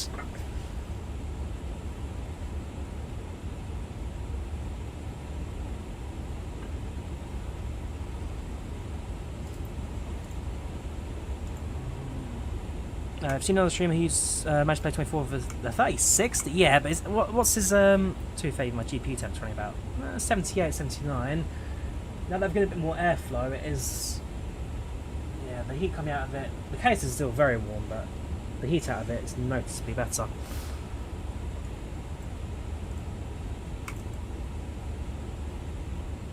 You find this airplane flight model similar to the A400, which is like a flying paper plane. So, one argument for that Q8 pilot is that it could just be the fly-by-wire and how it interacts with the aircrafts. Of course, fly-by-wire takes a lot of the manualness out of flying. But I do find it not overly sensitive. It's a sensitive aircraft. Like you fly it, it glides with ease. It's an easy plane to fly. That's what I'm going to say. It's an easy plane to fly. Well, first of all, I like my Boeings because Boeing's a bit more hands-on. But also, if a developer can get an aircraft right, then it just doesn't feel like you're running on basically vanilla and ice and all is clear and dandy. Yeah, it's not. Well, it is the best flying aeroplane because it's so stable and does everything perfect.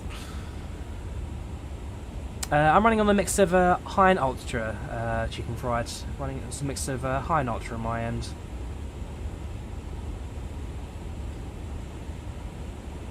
In fact, I think I've got a second water bottle unopened.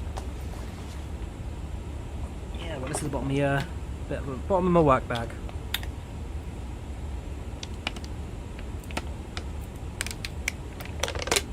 Stay hydrated.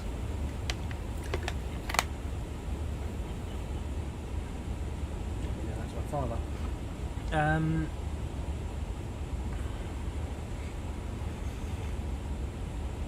it's a very smooth aeroplane to fly.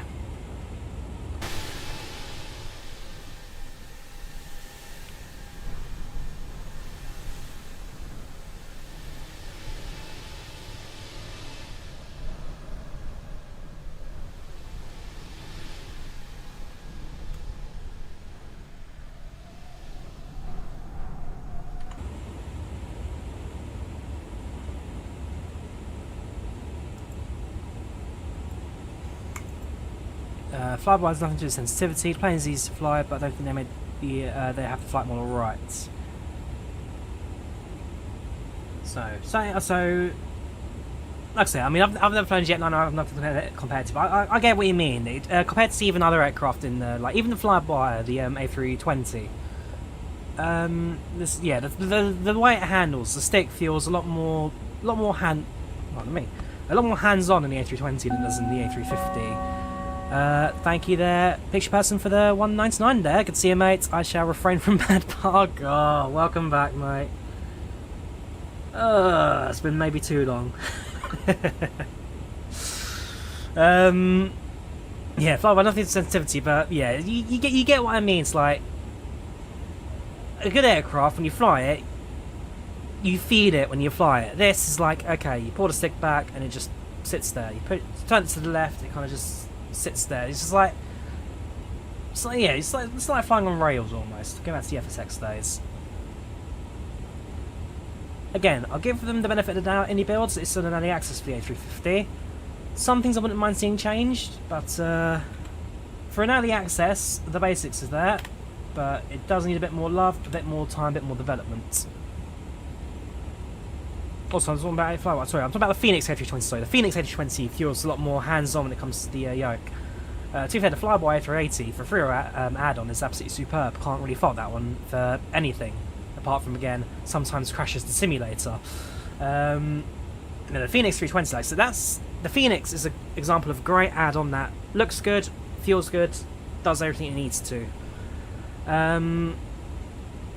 Even the PMDG 737, which I'm hoping one day comes to 24, looks good, feels good, does what you need to.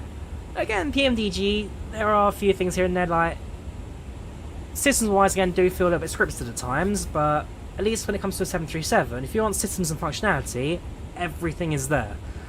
I like the iFly 727 Max, again, I hope comes to 24 at some point soon. To be fair, the default Max in Flight Sim 24 ain't too bad, it has everything you need. But when it comes to the iFly, again, feels great, looks great, does everything it needs to.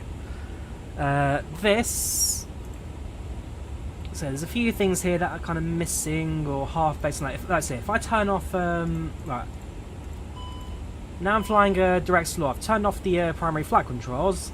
That autopilot should not be on right now. Turning off the co-pilot side system too, I believe that will affect the. Well,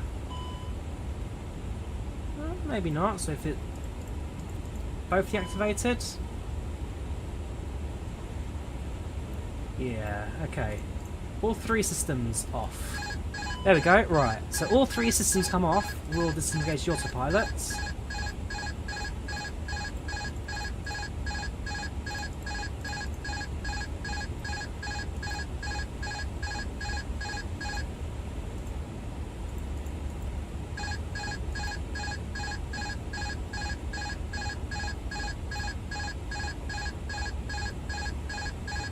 How does one stop the alarm?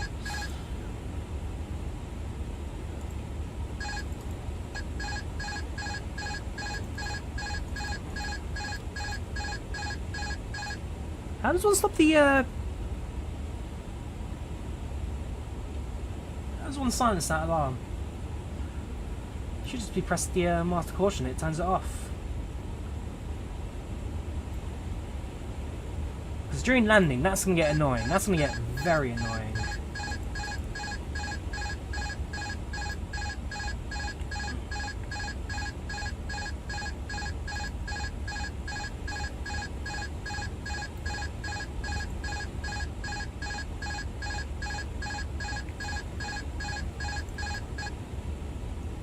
Fair enough. If I can find a key binding for that, that'll come in handy later. Thank you, Kendall.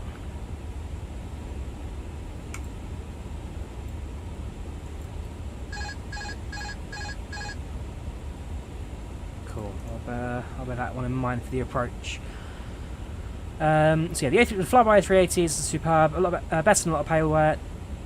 Thank you, Pilot. Glad you enjoyed the watch. But no, you're right. The A380 is superb. I absolutely love that aircraft. I need to stream it because, again, when I tried to stream it for the first time, the sim crashed. It seems to be my running thing with it. So whenever I try an aircraft for the first time, it just goes kaput.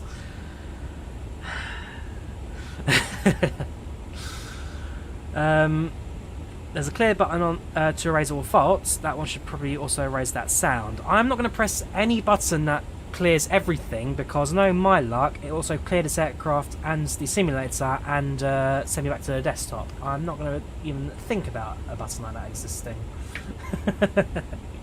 The FMS still scares me, it really does. We're okay now, we're up at cruise, nothing's gone horribly wrong. Touch wood. Touch anything made out of wood in this room. Scares me.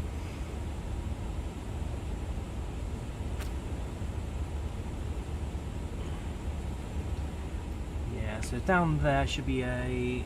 So I've got that fuel one in there. There you go, clear. Nope. Clear.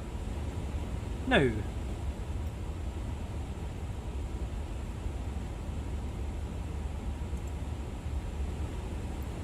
No, that's here to stay. To be fair, we're at 4.5 tons, because if that makes it up to about 5, then that should be okay.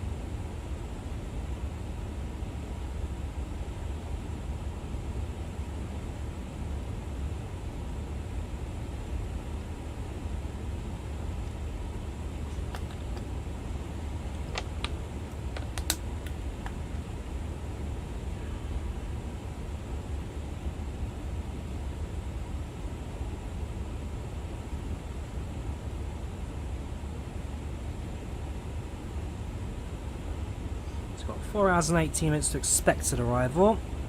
That, yeah, to be fair, that looks about right. If I look at me flight progression, so to be fair, as the crow flies, 3 hours 51 remaining, so that says about half an hour ahead of schedule. Again, it's 107 knot tailwind, which is a very good tailwind for the Atlantic crossing today. That will cut us down by a fair amount of time. I don't think quite half an hour early though, but we shall see how that continues on. Yeah, it should be landing around 7:30 UK time today. For now, general performance we're seeing something similar to Phoenix PNG in any releases.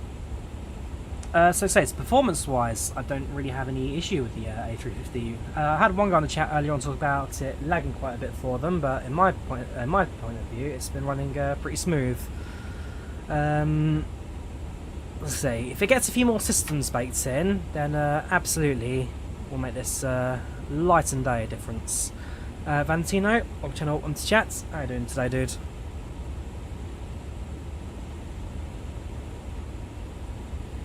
Now of interest, how's the streaming quality doing so far? So like I say, in the past I had all those issues where like the frame rate would drop out, or OBS would be over buffering and it'd be a horrible stutter fest. I've reinstalled OBS and given it a complete makeover. I'm hoping this is a bit smooth for you guys. Good, good. I've got the stream up on the phone at the moment, and apart from a slight delay on the odd YouTube side of things, it seems to be doing a whole lot better now. Yeah, I'll take victories where I can. So just under, I wouldn't say what time is that? So 4 o'clock now. Just over 3 hours, not just under, just over 3 hours. So we've got 4 hours 16 minutes to expected arrival. But if it goes the crow flies, this is giving us a 3 hours 49. Add a few minutes for the approach, but we should be doing pretty good for timing into Heathrow today. Last night's quite laggy, but today's stream seems very nice. No, sorry, no lag on your ends. Good, good. Let's see if I go back to the start of the stream. I know takeoff can be a bit laggy sometimes. That's just down to the my own frame rates and stuff. It seems relatively alright.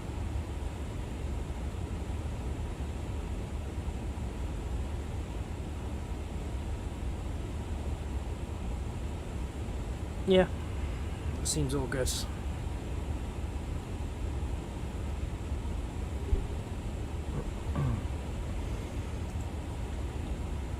So we're soon to fly over Newfoundland. We're going to cross the much of it. I'm going to hit the north of it where it kind of thins out a little bit. You're flying Boston to Munich. That's going to be Lufthansa.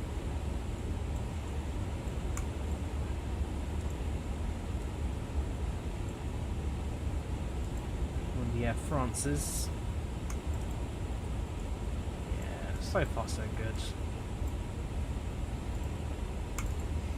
Why is it saying destination might fuel on board the Roger letters you haven't? So I've got the same thing. I've got destination estimated fuel on board. Check your amount. So right now I've got an estimated 4.5 tons on arrival, which is a bit lower than it should be. That should be about 5 tons minimum. But yeah, if you're seeing in orange, that usually means that you've got a low fuel amount for your arrival. So on the front door.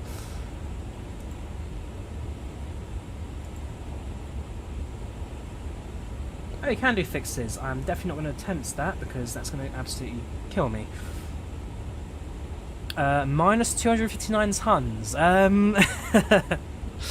Check your fuel, aviation dude, because it sounds like you're taking off about 1 kilo of fuel and flying about 14 hours.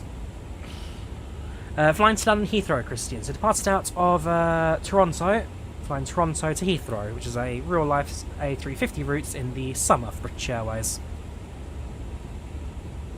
And that's another good shout there, British person. If you go to your EFD, go to your fuel and loads, make sure that you've got this page up as well correctly. You can see, so I need 3.3 tons of fuel from an alternative, 2.2 for the final, so I should have a minimum of 5.5. So because, yeah, so I've got 4.5, not 5.5, which means I'm running a bit on the low side. It's not the end of the world. Now I'm going to move away from the FMS before it has another hissy fit and ruins me. Don't worry, Drawyah, you can just glide the whole route, no problem.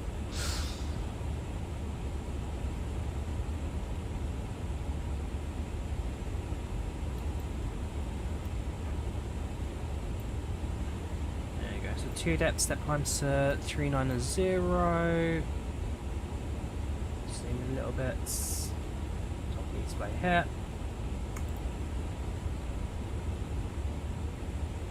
Don't restart your flight, aviation dude, unless you like just on the ground or anything like that. First things first, just make sure that your configuration is correct. It sounds like something's not been configured properly. Maybe you've done like instead of kilos, instead of tons, you've done it in kilos or something.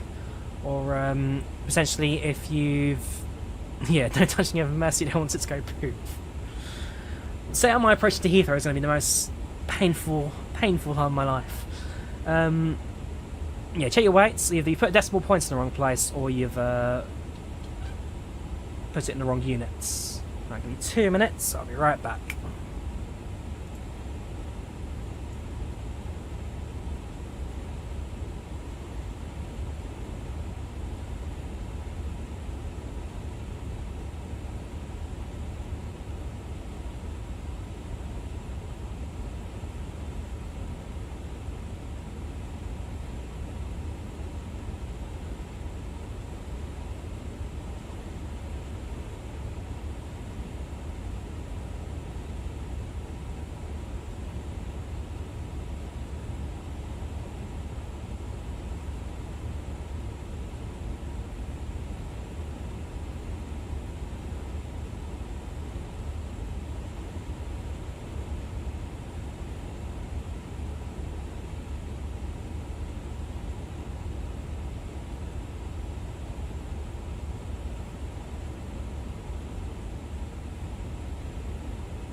Hello again, how are we doing? Right. Cabin sort, that can be done without any problem. And picture person taking up flight from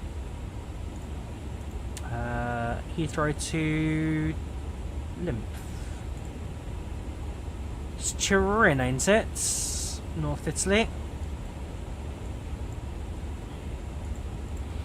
So I just wanted there's another stream. So on the whereby Pit stream appear as purple. So I stream right now. The answer is he is. There he is, sitting in the little corner there. And that's an advert.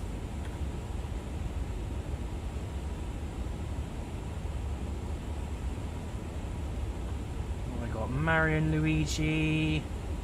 Pringles! Okay.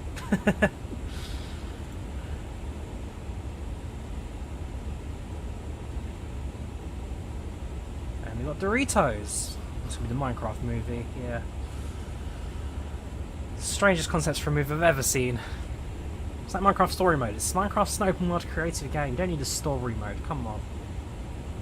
Creeper vinegar, crust barbecue.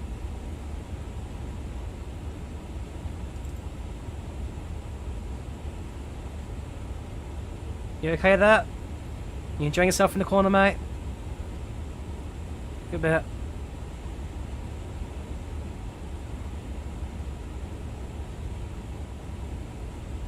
No. I think he's asleep. Can I try and wake him up? Hello? Yeah, he's flying Madrid's. No can do, AC, I'm afraid. Yeah, he's the Boston's Madrid guy. No can do, I'm afraid. You get FPS drop on final approach, that's always good to know. Always good to know.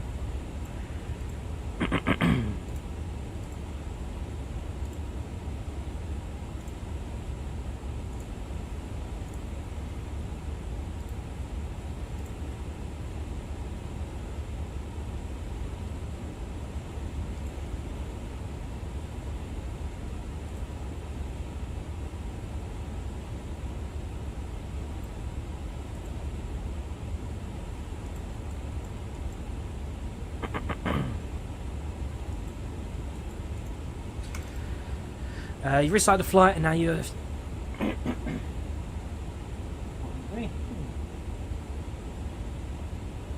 Stay on this hat, yeah, washed. Restart the flight, feel on board is good. Good man. We're still a little bit on the low side, but hopefully nothing too excessive. Once we step up climb, that should also increase our full efficiency. Still doing about 79% of our engine power in use. Still fairly heavy, that. Cabin right now holding at about 5,900 feet, which is pretty good. And yeah, just overall been a pleasant flight so far.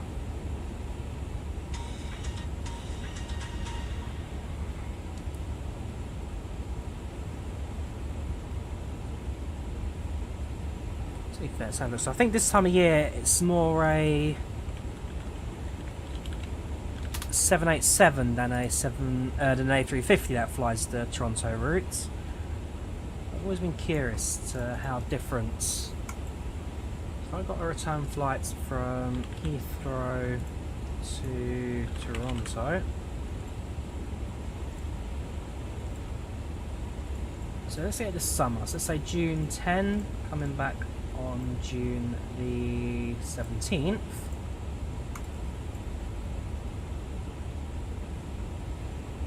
So I've always been curious about premium economy as a product, if it really is that much of a bonus. So that's going to be in a... So there we go, that is an A350.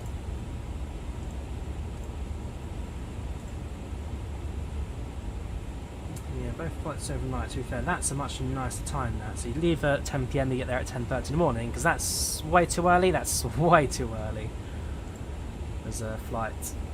That's flight 98, this will be probably It's 92, so you're 98, okay. So economy basic, your return price in British Airways would be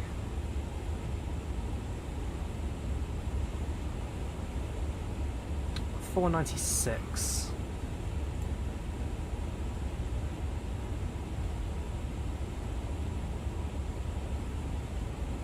Sees. I mean, premium economy I'm sure is nice, but is it really worth double the price?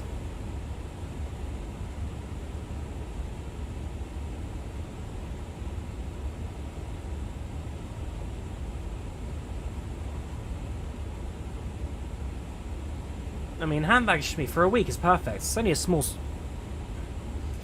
It's only this small suitcase. You can't really see the screen, but yeah. I've had this in for years. There's the label on it right now. That's yeah, that's gonna be Doha to Heathrow. So that's my flight back from Australia on that one. You get free checks and bag on a Qatar. Yeah, like a small carry-on size suitcase is all I need for a week. But so I'd love to explore. Actually, I'd love to explore business one day. To be fair, look at that. If you got 730 splash out on a one-way flight ticket to get to Canada, I'll not pay double again and pay up business.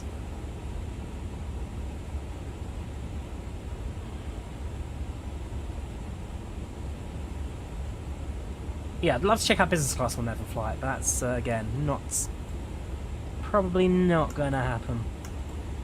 At least not on my own accord. The economy's got me around the world. When I say that, I genuinely mean it. Economy class has got me around the world. 255 flights, 250 in economy class, 2 flights in economy plus. One was the United Airlines 767. That was when the so all the window seats in economy are premium economy. Had to splash out for a window seat on that one. That wasn't cheap. And then the other one was the second leg from Brisbane to Melbourne, and that was after the engine failure on the Virgin Australia. Again, Virgin Australia did me absolutely superb that in terms of service. No complaints from that airline. They did their job and did it excellently. Yeah, I've done all of Europe. I've done most of the United States. Yeah, so I still need to go to Chicago, still need to do Miami, still have to do Hawaii at some point. That's a long-term goal. In terms of mainland USA, let's say apart from Chicago and to be fair, just Florida in general, I've done pretty much everything I want to see down here. So yeah, I've done Toronto, done Montreal, done well, Quebec I need to properly visit as I need a stopover, but yeah, I did that in the A330, did that in the 737-200.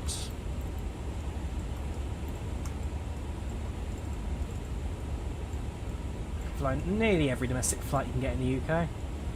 Most of that was during COVID. Done a fair amount of Finland. Done a fair amount of Eastern Europe.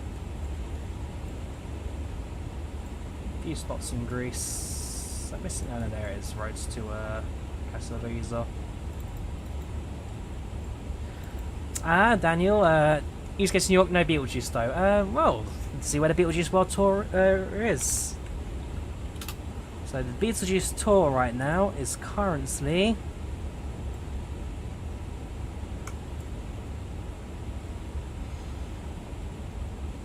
in Toledo, Ohio. Great.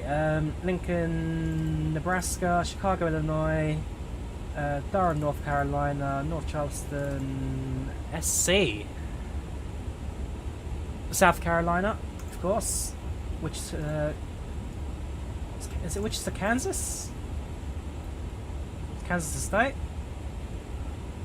Yes, it is. Indianapolis, Sarasota, Florida, Miami, Florida, Birmingham, Alabama, Syracuse. There you go. I'll go back to New York. Not New York City, but they're in New York State.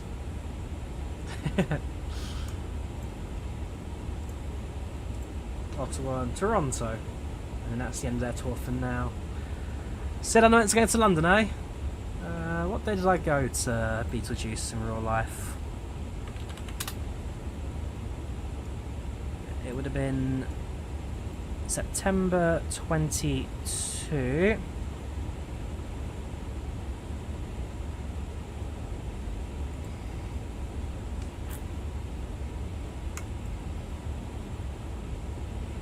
That was Boston. That was New York.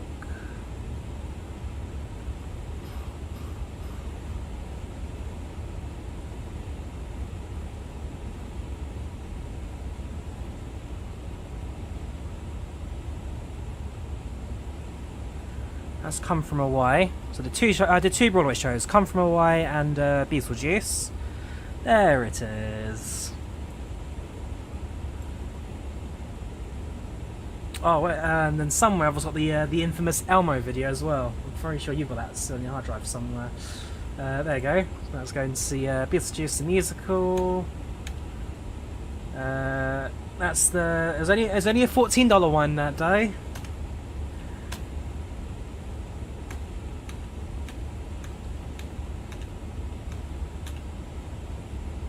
We had Andrew Kober on the Royal Beetlejuice. We didn't get the original, we didn't get the OG, but to be fair, Kober's performance was superb nonetheless. Oh yeah, guy wearing full kilt. I'm not going to play that second clip because I don't know what I say in that one. Probably something to Dan, to be fair. No, Beetlejuice was great. Absolutely great. Just needs to come to London. One day it will. Quite a bit of rain down below.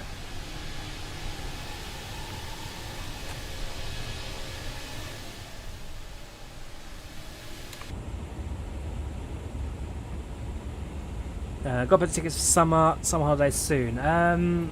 Yeah, so I'd like to go to the US at some point. I am very 50-50 about it at the moment. There you go. See 2 SR step line there. So that'll be on the map now.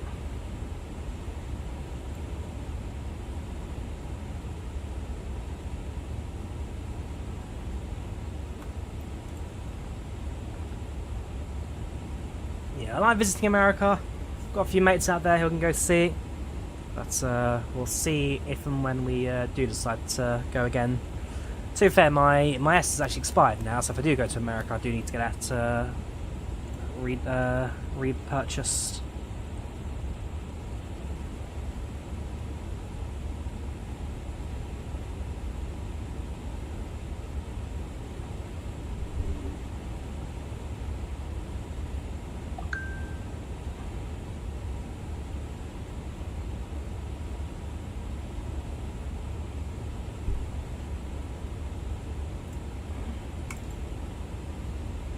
Normally fly Finnair, but you can always see if there's anything cheaper from other London airports. Cheapest way to fly to America is actually through Germany. Going back to that same holiday, actually. If we go back to the beginning, I flew via Germany. I got on board the Boeing 747 of all things, which is a lovely aeroplane. Yeah, it's a Lufthansa 748.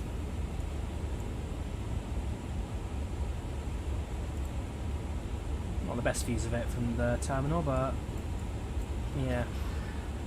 And on the way back, I actually flew yeah, this one here. So my outbound was JFK, Lufthansa 748 regular. The return flight was on this aircraft here, and this was out of Washington DC, Washington Dulles, and that was in the retro livery. Again, it's absolutely superb. Oh, UK from Finland.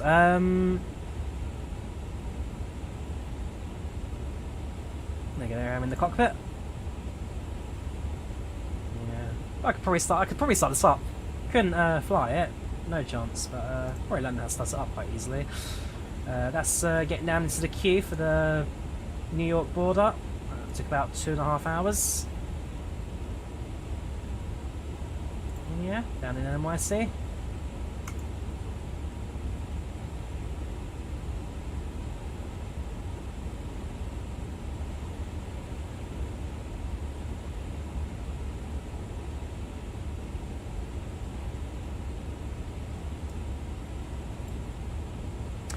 Welcome, Val, how you doing? My channel, welcome to the chat. How you doing, dude?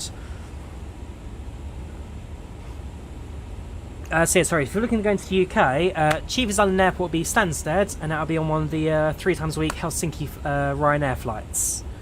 Ryanair never used to serve Helsinki, but until they brought out Lauda, and then Lauda had a few Helsinki slots, which Ryanair were like, okay, cool, let's do some Stansted to Helsinki flights. If you go to the US, you can go British Airways Heathrow to PDX. I want to say Philadelphia, PDX. Portland! It's not Philadelphia, it's Portland.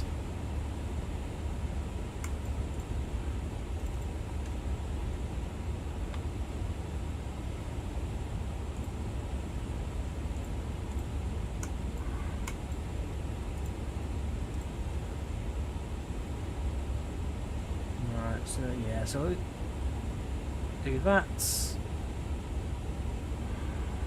Jedi doing? Welcome on to chat. I keep mate. It's been a little while. It's actually my first, well, apart from yesterday's attempt, first stream of the year. End of February. I'm really lacking now, I really am. Right, 39,000, let's go.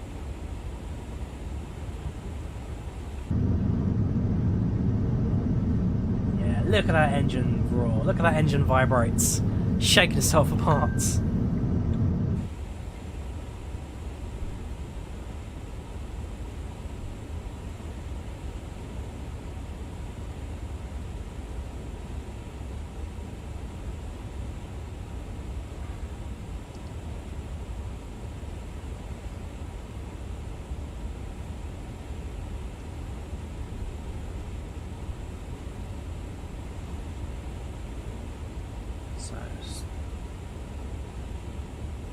Yes, the engine's now gone up to about 96%.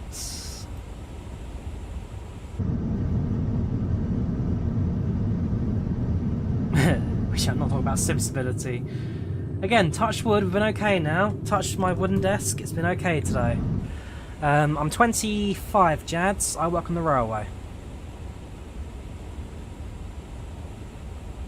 And lately, we've been so short-staffed, I've been doing a lot of overtime and all that good stuff. Bank account's healthy, work-life balance less so, but it is what it is. So I'm off now till Wednesday, so I've got a good few days off.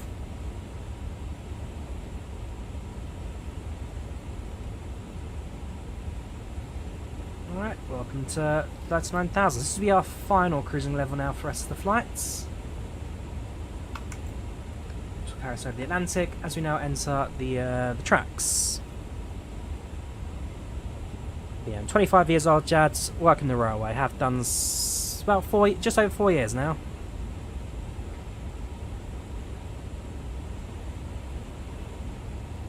So it's nice to be something other than trains for once. How come I've not been posting? Just said, lots of overtime, lots of work, lots of 12-hour shifts. And then other than that, I've just kind of been busy with the other things as well, so yeah. So I've got to get a balance between streaming and life and all that. Anyways, Garen, about half an hour ago, wanted a cabin tour. If he's still here, then let's do that quickly, so... There we go. So into the cabin. Pop into the loo, let's just quickly use that.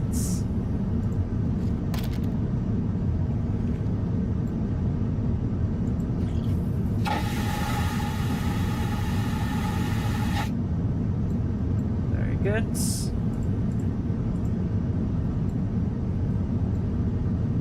Oh, don't tell me we can't actually open it from the inside. Oh, that's rubbish. Okay. Let's go outside just to open it again, just so we can close it. Sort your click spots out, Ini. Alright, so go into the galley section. So you've got the coffee machines in the back here, a few little trolleys full of supplies and stuff. Microwaves and ovens these are going to be, and up here is going to be cold storage, I believe.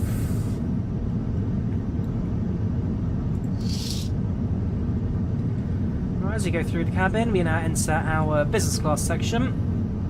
2 by 2 seating. All seats have got little privacy areas, so just drop yourselves down. So you've got a full screen here. Seats fold out to 6-inch flatbed, British Airways at least. Little window here, see the other side, or you can just close it and get yourself some privacy. Phone charging, wireless section, A350 safety cards, all that good stuff. And on the window sides, if you're window side bay, you get 2 windows and nice large area. Otherwise, you've got yourselves a smaller area with half a window. Every row does have a window. Camera good in their snack service now. Any crips or pretzels to go for the A? No, not for long haul flights. Long haul flights, they give you actual little, I guess, more proper kind of meals. So yeah, now got our economy section. So you got more galley area, more of the same, more ovens, more storage. Continue back. Draw the curtain. So now finds ourselves in premium economy, 2 by 4 by 2 seating. Again, wider seats, bigger seats, a bit more legroom. Very cosy area. Little lights come off the edge of every seat. See a click spot somewhere. It's just going to be discussed over here. Yeah, so got more seating areas as we then enter the economy cabin. 3 by 3 by 3 seating.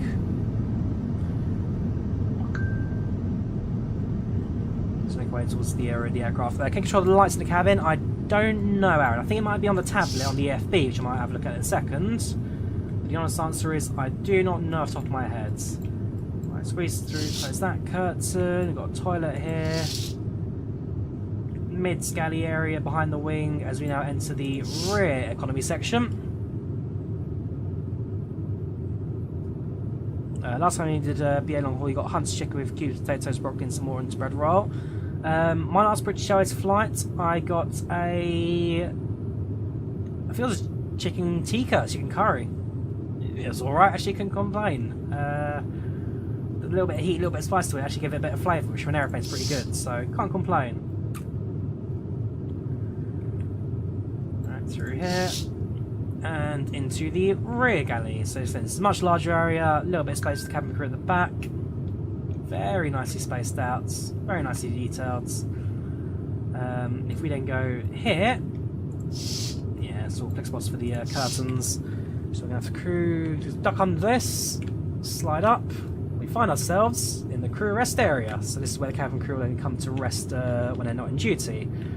So you've got 3 beds in the back, all with a little private screen and storage areas. Cabin interphone, always important. 2 beds in the middle, and then 3 beds at the rear. Nice little thin mattress for comfort. It's not a bad little space this, I've got to say. Not a bad little space. British Airways 787s did not come with crewrest areas as standards. The A350s did get them fitted, so I can imagine cabin crew probably prefer the A350 over the 787.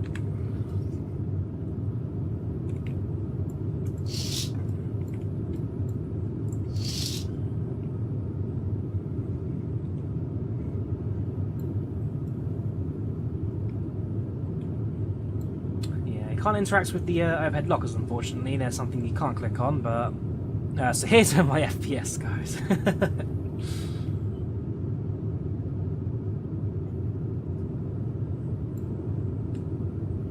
Yeah, it's a nice detailed cabin. As for the lighting, let's have a quick look. So yeah, Tom Charles needs a... Well, actually maybe, I don't know. Echo Golf Lima Lima.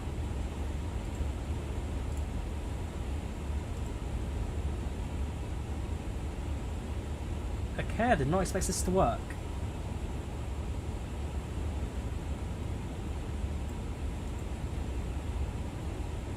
Because I don't have Navigraph links to this. These aren't Navigraph charts. The time system charts they're based off. But okay, so even if you don't have Navigraph linked to the aircraft, they do come preloaded with charts. That's actually a very nice little option. That.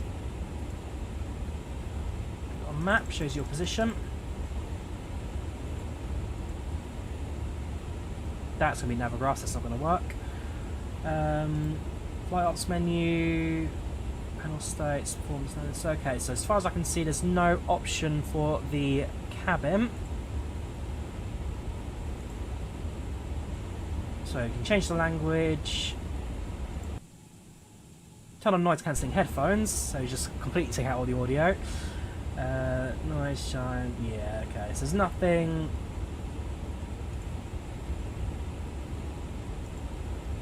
Nothing directly linked to the aircrafts. So we're expecting 09 left we got on arrival. We do, so we'll leave that actually open as a reference point for later.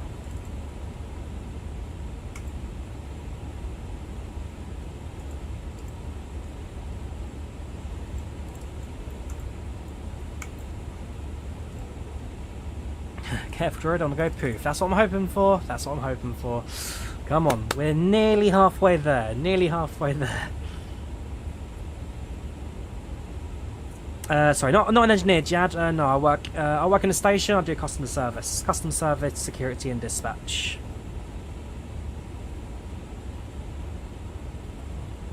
Is the iFly Max? So as far as I can tell, the iFly Max is only out on 2020, not yet available in 2024.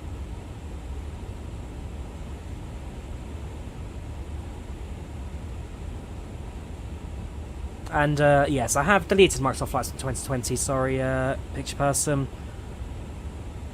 Every day I question if that was the right decision or not, but that's the current state of affairs. It has been since uninstalled.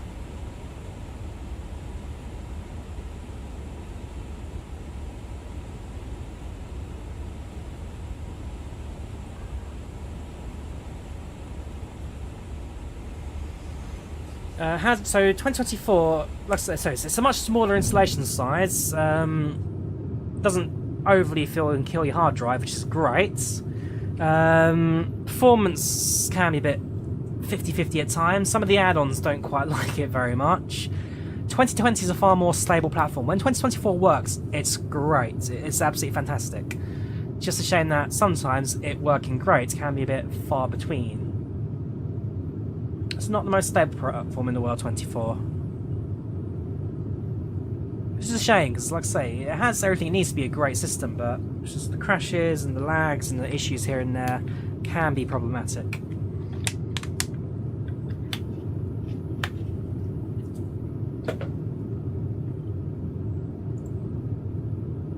Make sure you guys go out as well tonight. Tonight is the last chance that you'll ever get to see this in about 40 years, and that is a 7-planet alignment. Yeah, that's a terrible article to describe it. Basically, in a night sky, you've got 7 planets that have aligned and are visible in the night sky. I've got a few photos of Mars on my camera I need to edit at some point.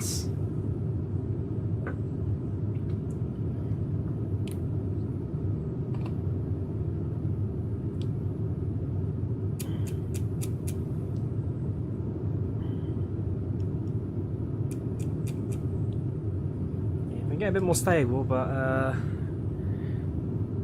yeah, that's Mars right there.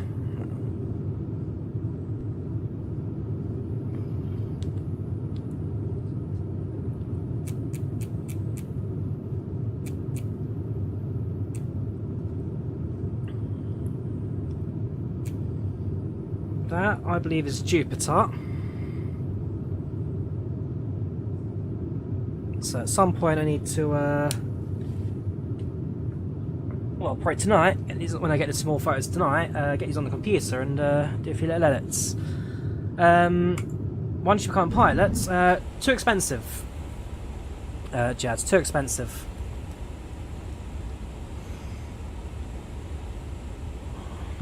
What lens do I use?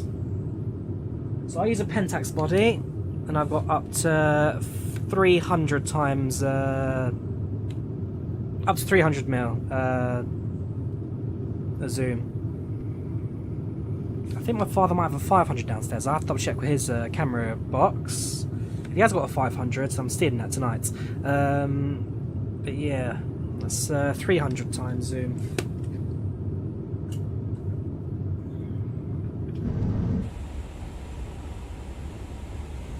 So I'll be sure to go out tonight and grab that.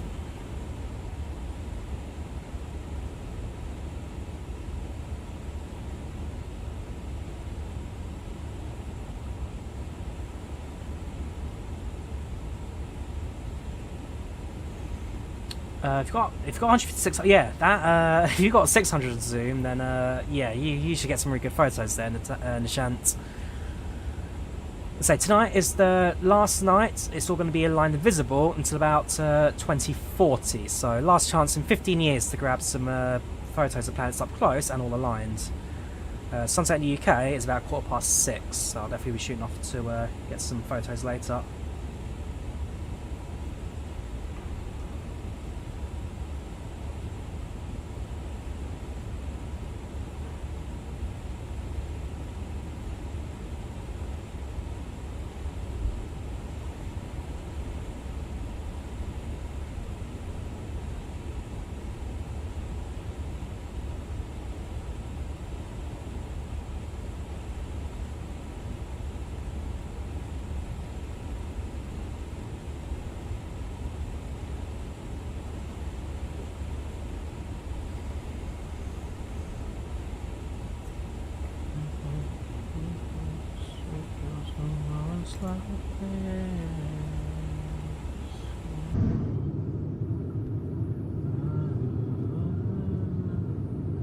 Some moments like this.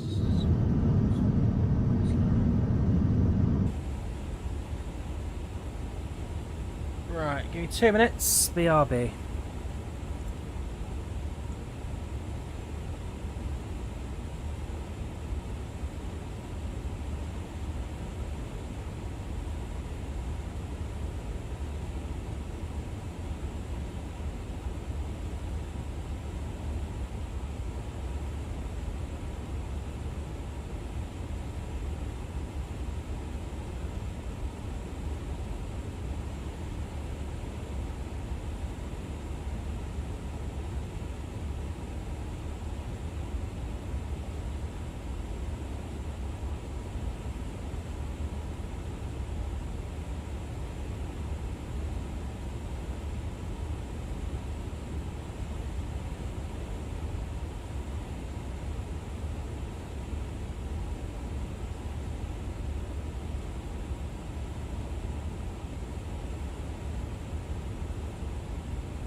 Hello again. Right, so question from Vipers Racing. Hello, PACX good can updated 2010 no cabin seat. So I assume you're saying that in 2020 rather than 2010 there's no cabin. So in the 2020 version of the iniBuilds, there's no cabin visible, just a few window sections. As for the PACX good can updated, I'm not, to be fair, not quite sure what you mean by that.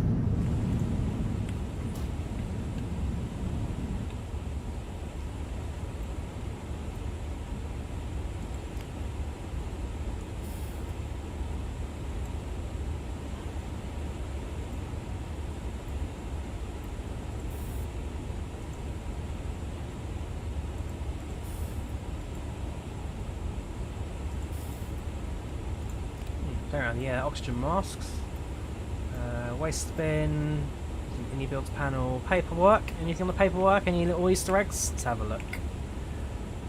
The answer is no, they're just all blank bits of paper.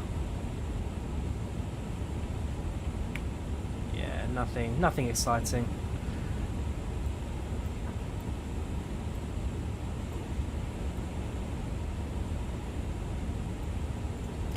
Option mask back here. Fire extinguisher. Drop down second seats.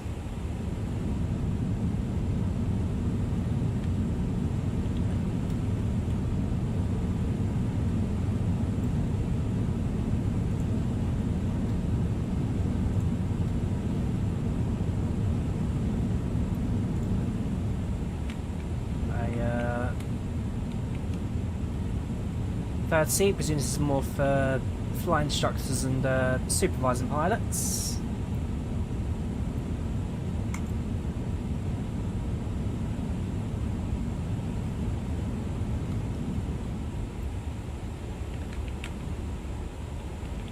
Got here.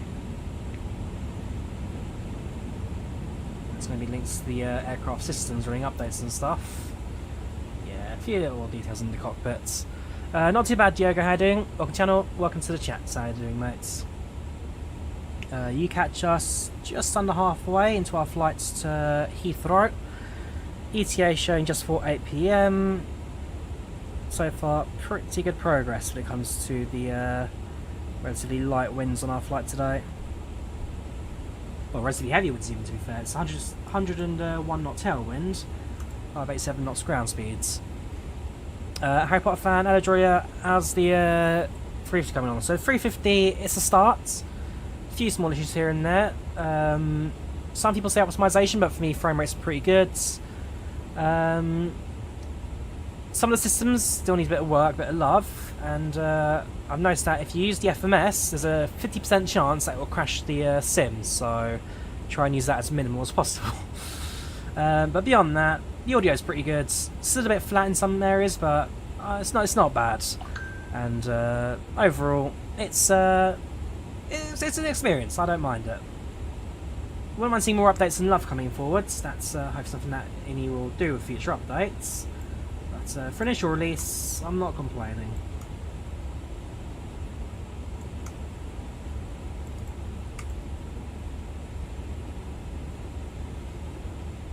Especially runway 09 on the left arrival today. Fuel was a bit low, always has been from the ground. Beyond that, like I say, we're landing with 4.5 tons on board, so that should be enough for a few go-rounds to Heathrow if we need it. Yeah, not a terrible start. It's not a terrible start for the 350.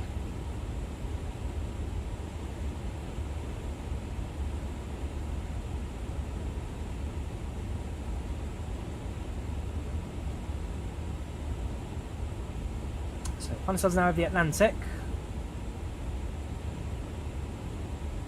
At this point, it's literally nothing but clouds and sea blurst now. Nothing really exciting for a little while. We go over to the Webite. So there's a few aircrafts nearish to us, but nothing particularly much to look at. In terms of arrivals at Heathrow, we've got A350 just landing now from Istanbul. we are currently the latest to us here, inbounds from Madrid coming in. That's in land about 2 hours before we do. Keeping out for traffic later on. I've got the iniBuilds A350 launch event on Sunday. Try and check that out as well later on. But yeah, overall, no complaints from my point of view. Dim the cabin lights, no idea how to. As far as I can tell, the tablet doesn't need to do that. I don't think there's one that you can access from the cabin crew area. What's this? I think I can access.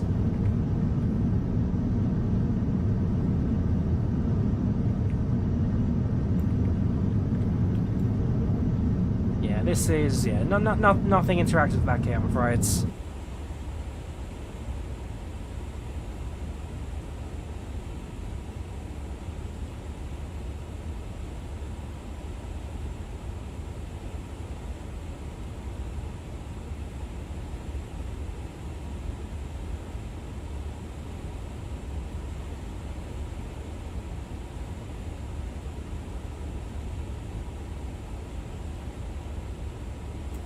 Say a little bit of a push, nothing excessive. It's 5 o'clock now, probably something about grab myself something to eat later on. That'll be my meal service from the cabin crew.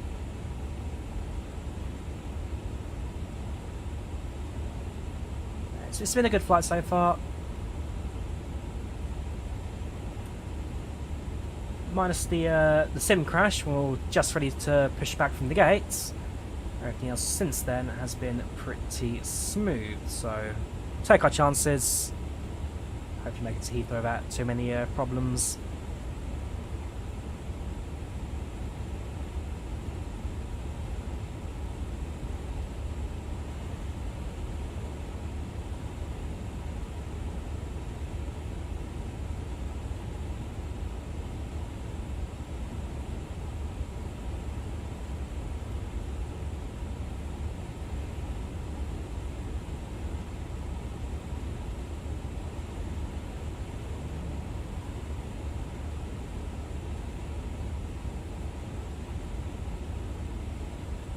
Just click the screen, works for you. Is there a click spot there?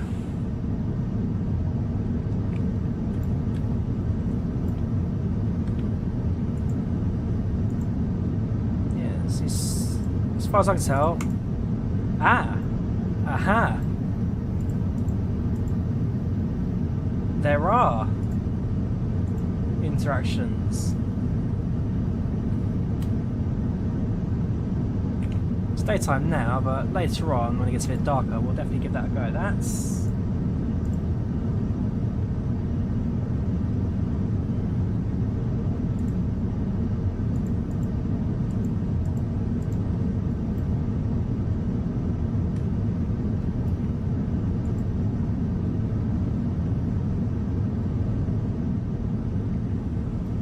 I've just clicked something.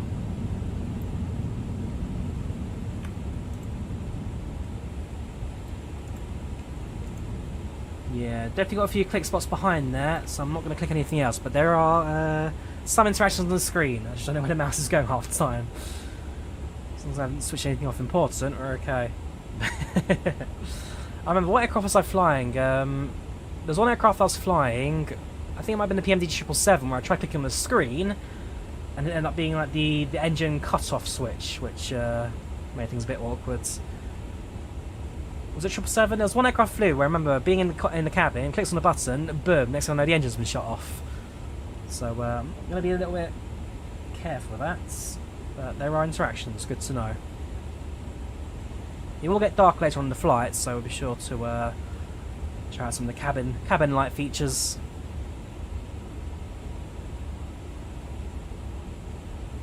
Up at cruise, so far so good, looking nice and chill.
Yeah, so at this point, this is where not much particularly happens. We're up at cruise, no ATC.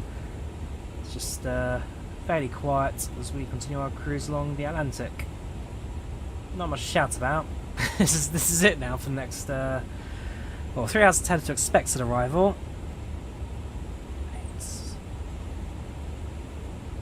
So 20 past 8 UK time. We are making good progress for time at the moment. So long that the sim stays okay, and we should be okay the rest of this flight.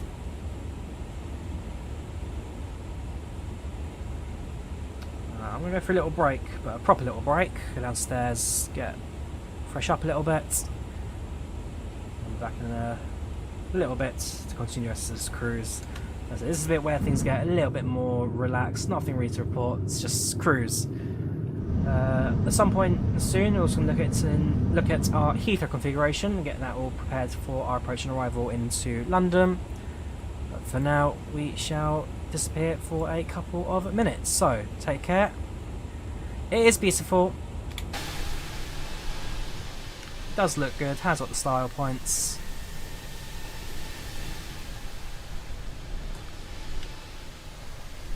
Yeah, I've been on 2 A350s in real life. One with Malaysia Airlines, one with Finnair. I've not been on a BA one yet. Been on a few BA long hauls. I've been on 3 787-10s, British Airways. But not yet the A350, but that will probably change at some point, who knows. Right, I'm going to disappear for a bit. See you very shortly. The A3 sexy. Ugh.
back for our menu, and one of our crew members will stop by shortly for your order.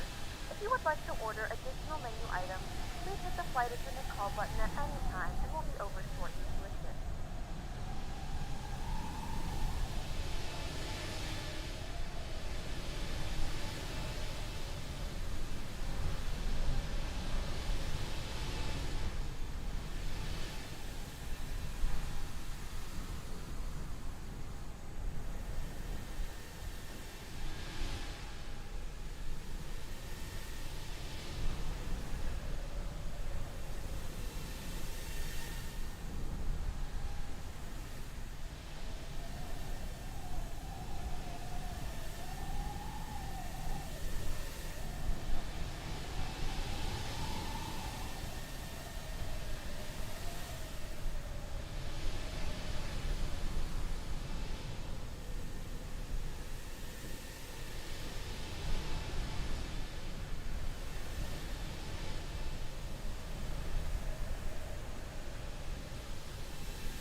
Cool. Hello again. Welcome to the latter part of the Atlantic. Still got a little while to go for this crossing. Yeah, so pretty stable so far. Nothing too much to shout about. A350 still pulling pretty well. And so far, everything's looking so good. As you can see, cloud cover starting to pick up a little bit over the Atlantic, but otherwise all pretty good. 73 knot tailwind has relaxed a little bit, the weather, but nothing too excessive. That fuel warning's gone now, because you can see we're now at 6.2 tons for fuel, so that's no longer a problem. Right, the bit I've been fearing for this entire flight now, which is plugging in the arrival. Before we do that, let's have a look at Webite. So we have got London Approach online. We've got London Control online, even better. So we're going to have full ATC on the way down today, which is all good. In fact, London Control are currently streaming on Twitch. No, not at the moment, they're not. It might be later. In terms of arrival information then, so at the moment everything's been guided in to 09 left as expected. Departures are out to 09 right.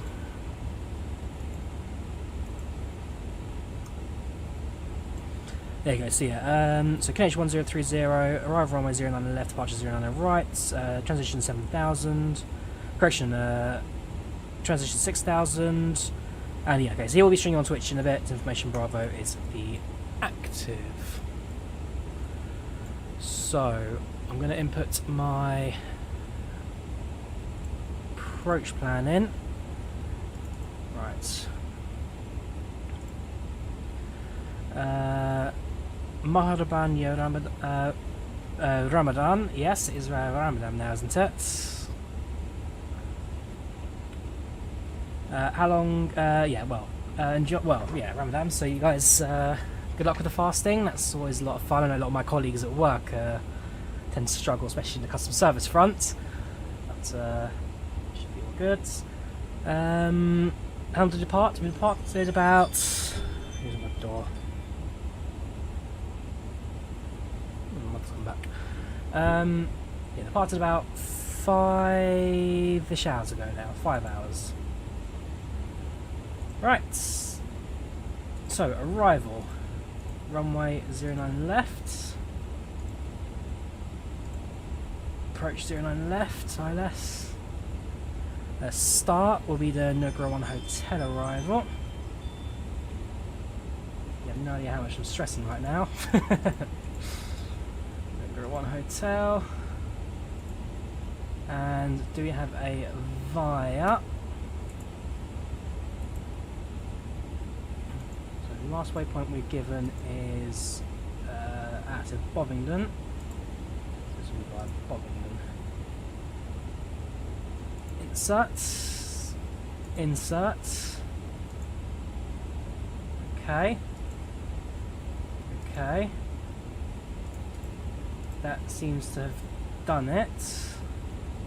I'm now going to very slowly move away from the FMS and hope that this has worked.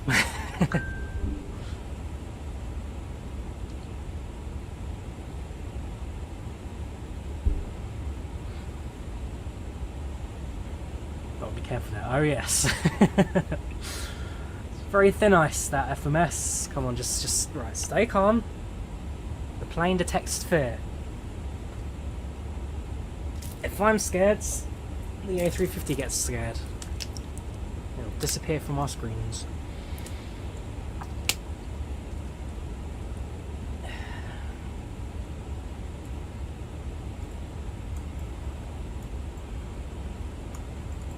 Star will probably slow us down a little bit, but we'll see how that approach goes for the rest of this flight.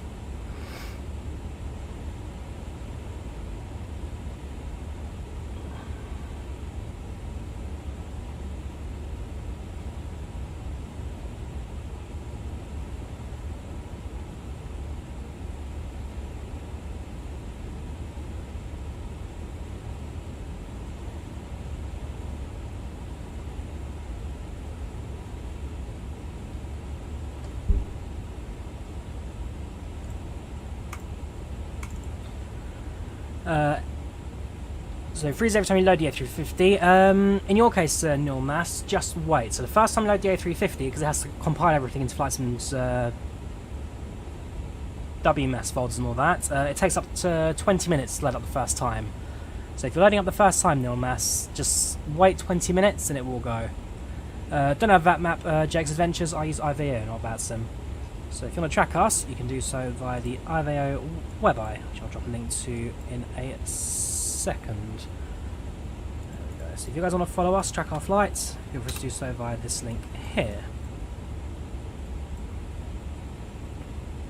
So right now we are just hitting the... let's drag that across.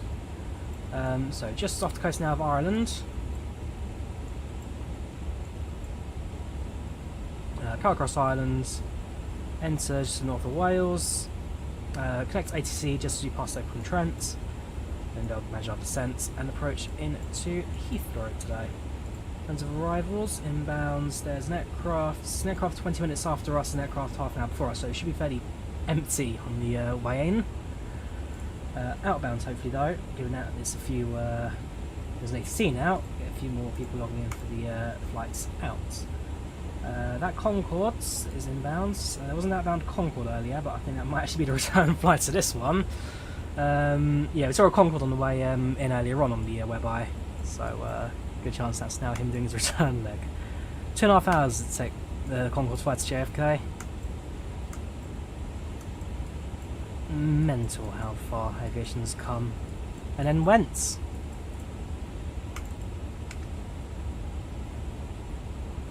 So that's our approach now configured. There's only one more thing left you've got to do with the FMS, and that is to plug in our landing performance and weights. And that's the last bit of stress you've got to do before we never have to touch that unit again.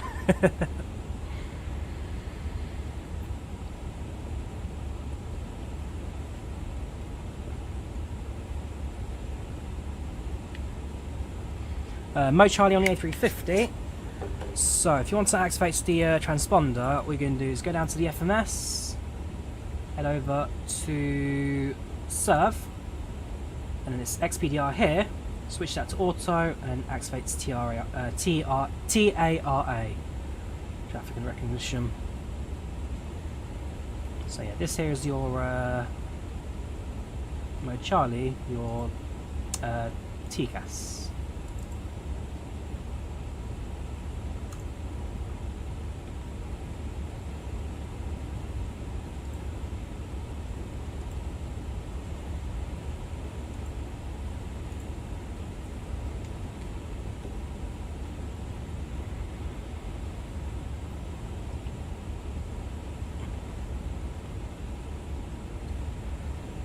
No worries, Kassem. No problem at all.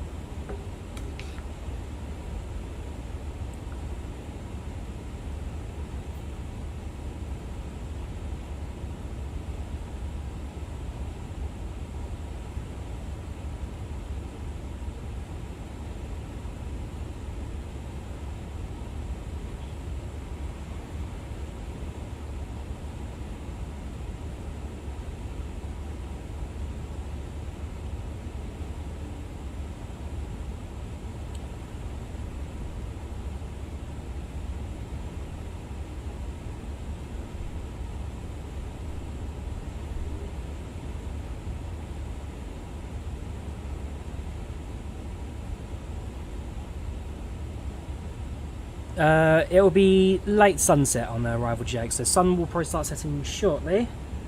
Expect a golden hour when we make it to London.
Next long A350 flight. Not too sure yet. So I'd like to do my flight to Kuala Lumpur in real life of Malaysia. Problem is that's a 15-hour flight, and YouTube live streaming as a maximum of 12 hours. So I could try and try and slew mode or something, speed up sim rate.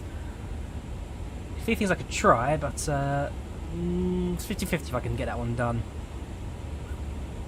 I'd like to do a Virgin Atlantic flight at some point. It's been a little while since I did a Virgin flight. I think the last one it was like an A3. Yeah, it was an A330 flying to Barbados. I'm fairly sure it was. That was where the some AI guy was just glitching, doing like 360s on the runway, stuff like that. So that was quite a fun flight. That was at Gatwick. So yeah, I'd like to do an A350 at some point. A Virgin Atlantic at some point. Yes, I did Malaysian Airlines flights back in May last year. So back in May I did MH Flights 1, and that was a flight from Heathrow to Kuala Lumpur. Good flight, good crew, no complaints. I did enjoy my Malaysian experience.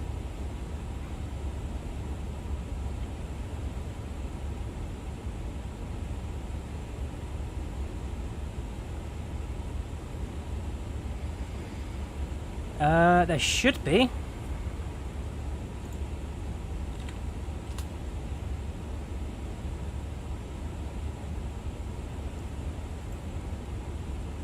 Should be an A350 Malaysia livery.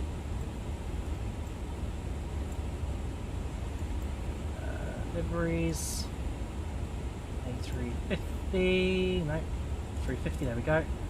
Got Finnair, French Bee, Air Caribs, Delta, Qatar, British Airways, Delta, Virgin, Cathay, British Airways, Etihad, Delta, Virgin Atlantic, British Airways again, British Airways, Turkish Airlines, Thai, Singapore, Scandinavian, Qatar, Lufthansa, Japan Airlines, Iberia, Ethiopian, Emirates, China Eastern, Cathay, Air France. No, there's actually no Ethiopian. I'm surprised by that.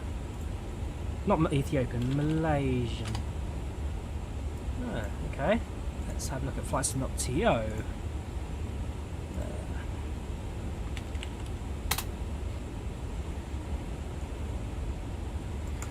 Yes, that's part of my Australia trip. My flight in was to Kuala Lumpur, and then my return flight was back to Doha. I was supposed to be Kuala Lumpur again, but due to in-flight technical difficulties with the Virgin Australia flight out of Queenstown, ended up going back to via Doha. No, flights not to does not appear to have a Malaysia Airlines either.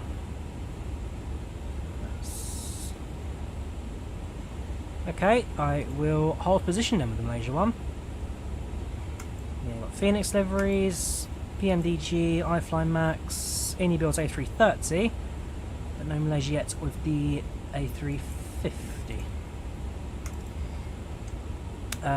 Yes, happy Ramadan. Malaysia no is Malaysia not like a 50-50 mix of Christian and Muslim? It's quite a well integrated society over there. I need to go back to Malaysia at some point and actually explore it properly. When I went there, it was just a stopover. I need to do a proper kind of go to Malaysia, spend 2 weeks out there, have a look around.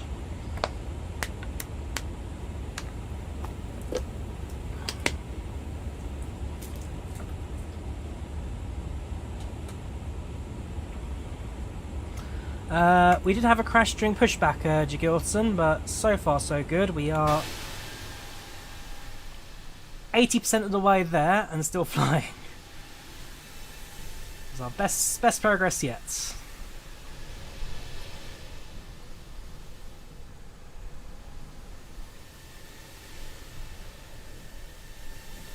any micro stutter, I'm having small heart attacks.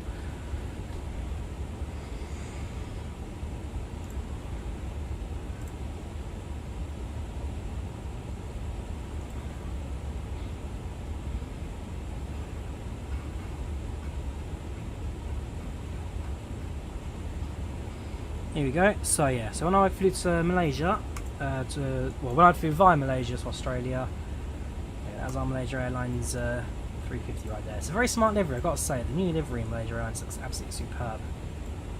Very smart looking aeroplane.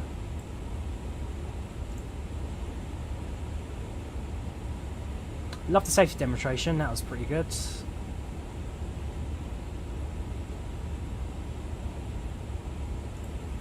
Saw so many airlines that I'd never seen. Well, I knew of, I've never seen them before. Like, here you go, got a Lion Air aircraft here. That was like a wow, Lion Air. They exist. There's one more as well. There was like an Air PACX aircraft I saw. There you go, PACX. Like wow, PACX. I'm not gonna go with that.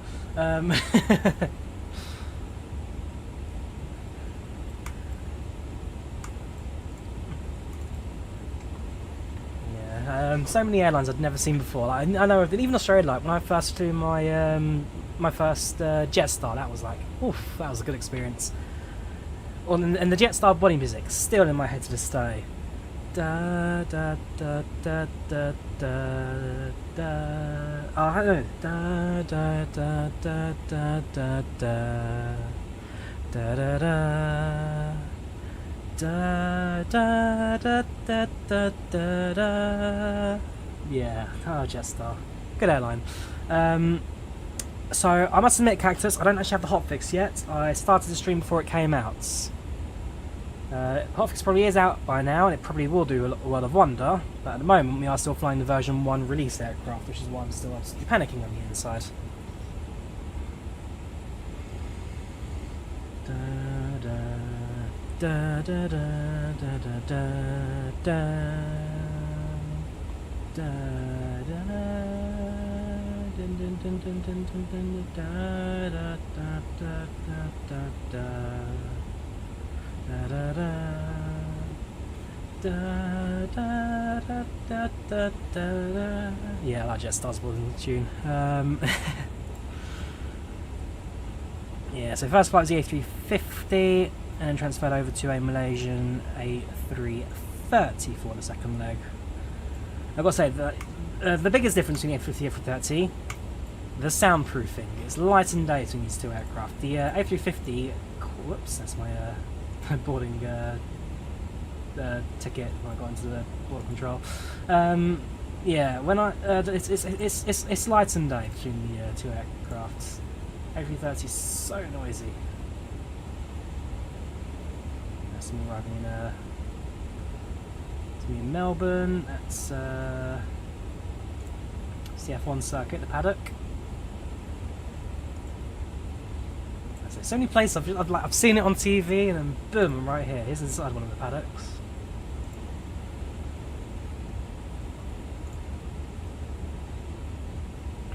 My favourite place in Melbourne is officially Batman Park. I don't think any relation to actual Batman, but it's called Batman Park. Yeah, through the Metro liner, finally, and all ticked off. Went to the what do you call it? The Melbourne Oval, the Melbourne Cricket Ground, MCG. And I saw there's AFL there. Somewhere. What's that? There it is. It's not. Look at the hat. I have the hat. There we go.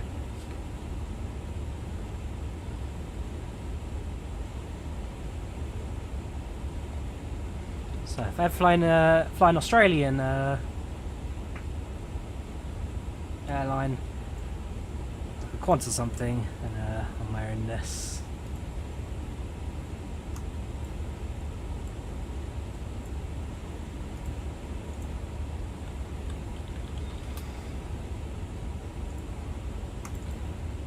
Do I watch cricket? Not regularly. I understand cricket.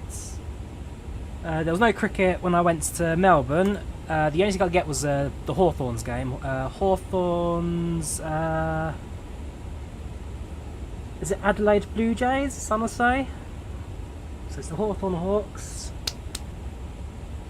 And the I want to say Adelaide Blue Jays. And so because I was in the Hawthorn, well, to be fair, it's all open seating, but yeah, I went to a Hawthorns game, bought a Hawks hat. I'm now a Hawks fan by default.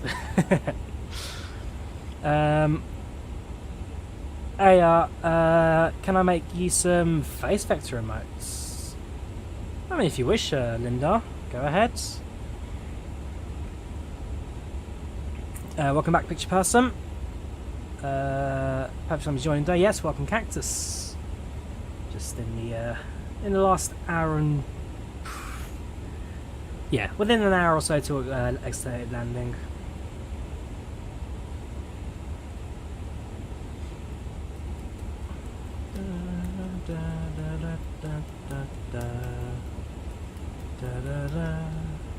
Bloody Jetstar. I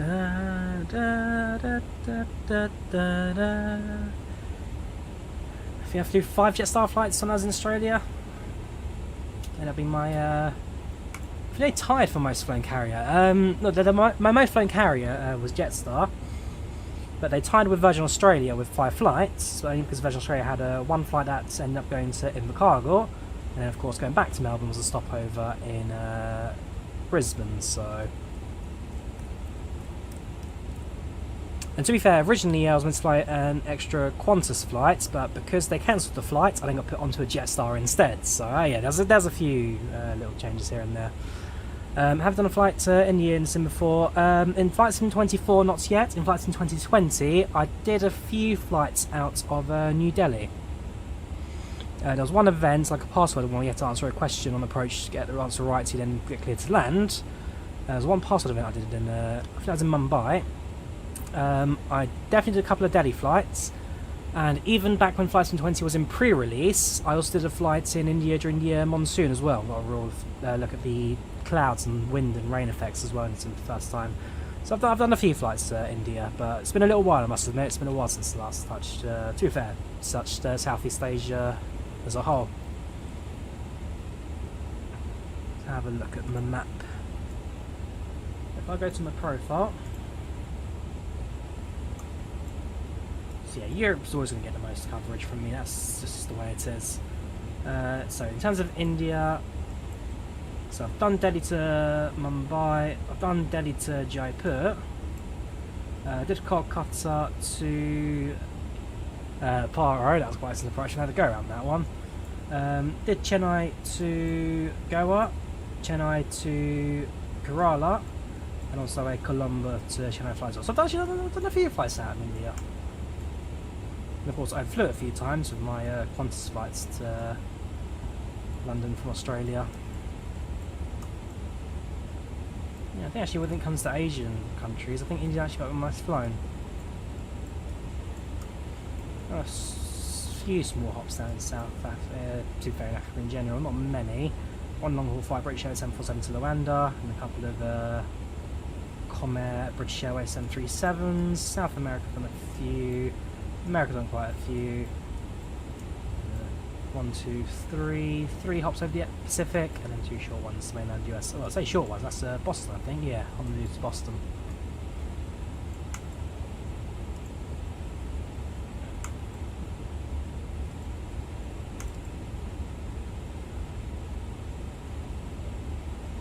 Commissions are open. I shall.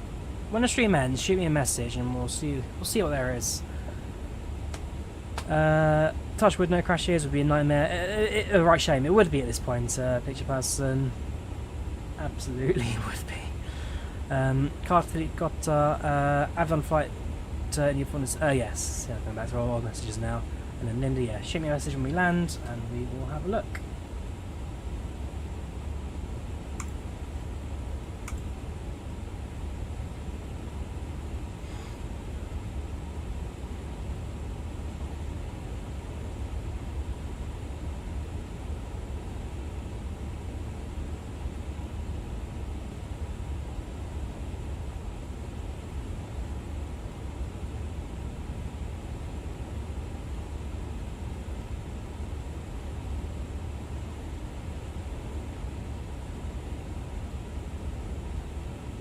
Got our approach configured. I'm not going to draw the fixes. So normally I like to do little circles. The fixes, I'm not touching it this time. I do not trust the sim enough to draw any fixes for this approach.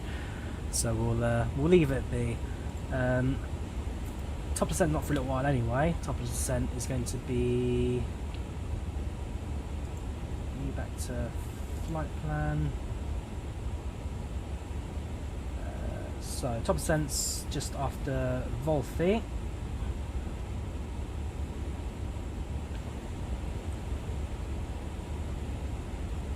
We've got 40 minutes top percent. 40 minutes. 40. Anything to avoid crashes? No, just hoping, Cactus. Just living on a prayer right here. Which is great, because I'm now about to go to the palm parts. Well, I've got Heathrow, which can be a little bit frame ratey sometimes, so I'm using an incompatible version of Heathrow at London. An aircraft that crashes 50% of the time you use the FMS. And, yeah, it's going to be a stress-out approach to this. Need to chillax, need to relax. No changing runways. There is ATC online right now, so ultimately it's down to them where I end up. We have got London approach, we have got London Heathrow director, and they are showing that runway 09 left is the arrival runway. So again, just hoping that that does not change at any point during this approach. Hope.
Back when the 777 likes to crash, if you mess around with it too much, you call ahead to London, direct ask if you could pre-warn, and they'll chill about it.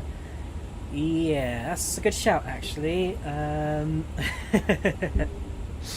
Let me shoot London approach a message. That's a very good shout.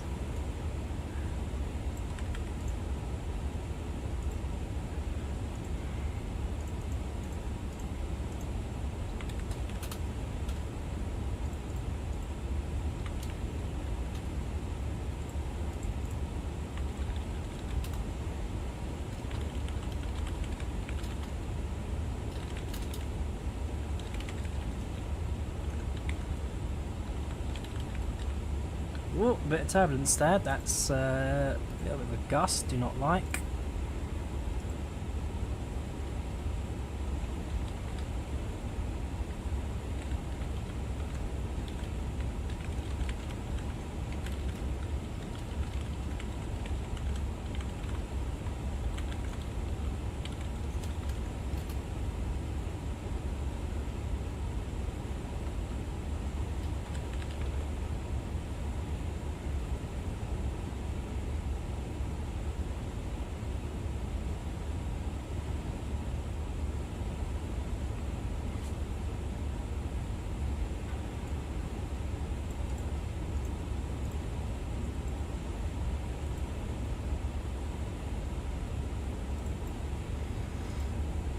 And confirm. There we go. So London is online right now. They're on Twitch. Roshvatsi.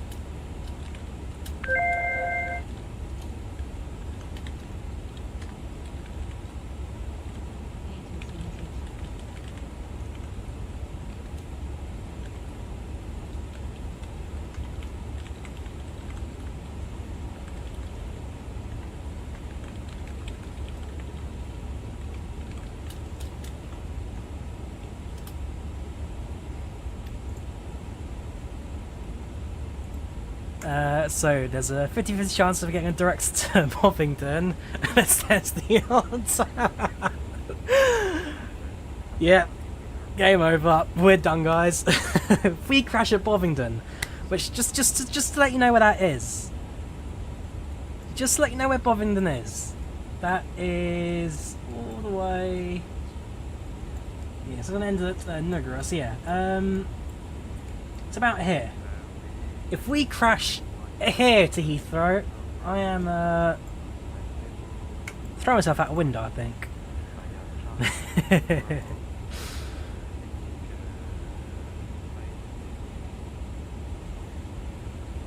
Yeah, just keeping an eye on the under control.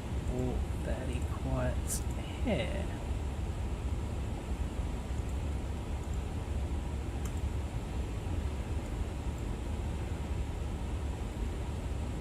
Playing the Bovington lottery. That's the results I got. 50-50 chance of getting direct to Bovington. Then let's test the odds.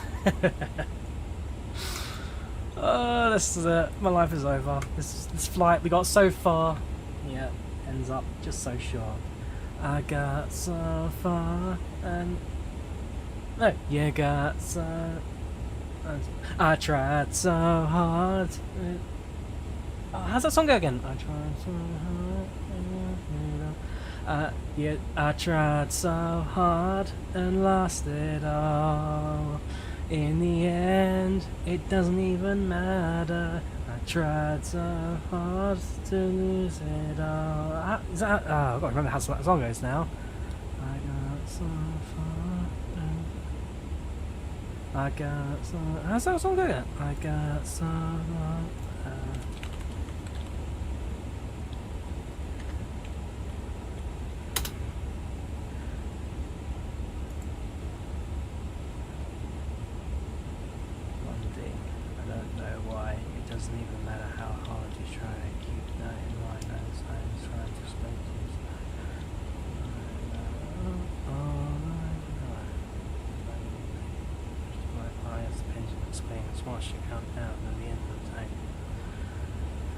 I tried so hard and got so far. In the end, it doesn't even matter. I had to fall to lose it all.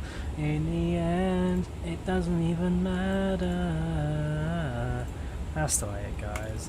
Then we're enjoying listening to the great Jet 2 music to give us luck. Standing in a crowded room and I can see her face. Yes. One of my go-to tunes for karaoke, that. Jesslyn's Hold My Hand. A few Jet 2 3 weeks ago. Didn't forget about it. Still a running joke with my mates. Yeah. See how the PC's doing. We're at 78 degrees earlier on when I was blocking all the air vents. Yeah, it's nice and staying about the same.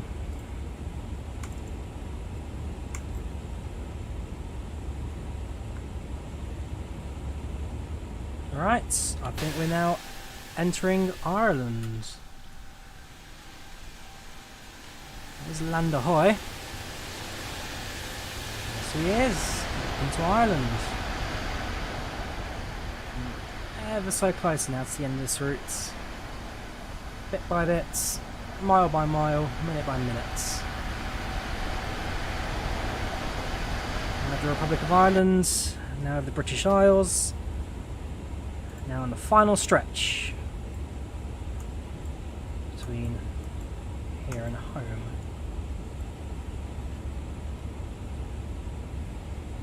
So your sun's starting to set now over the UK. It's actually quite a nice screenshot of that. Yeah, in the background, very nice. Manchester, got Ryanair departing out of Manchester, pretty standard. That's Manchester to Golf Mike X-ray. Nara, Morocco, Marrakesh.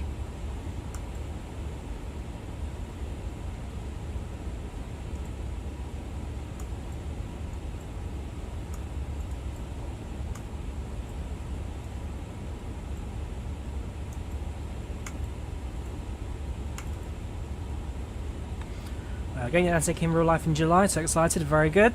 I've done a few trips over the Atlantic in real life. Got to get up a list to remember them all.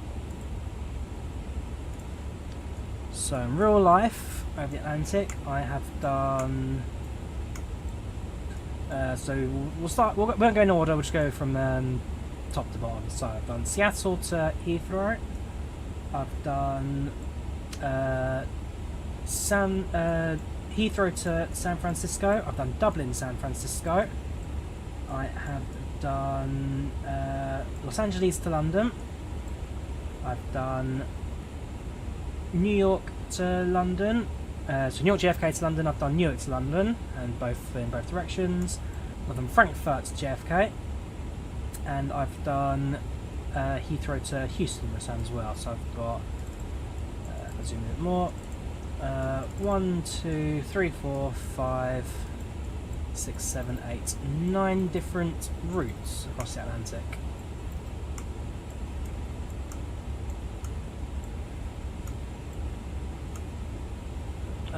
Can you give me an A320 Neo suit the sim? Let's go through my flying list. Let's see what's my most recent A320 Neo flights. Right, most recent A20N was. Actually, been a while since I've been on the A321 Neo a few times. Last 20 Neo. There you go. My last flight in real life in the Neo was Heathrow to Dublin. London Heathrow to Dublin. Before that, it was Copenhagen to Heathrow. One of those two. Dublin to Heathrow or Copenhagen to Heathrow. One was Aer Lingus, one was Scandinavian.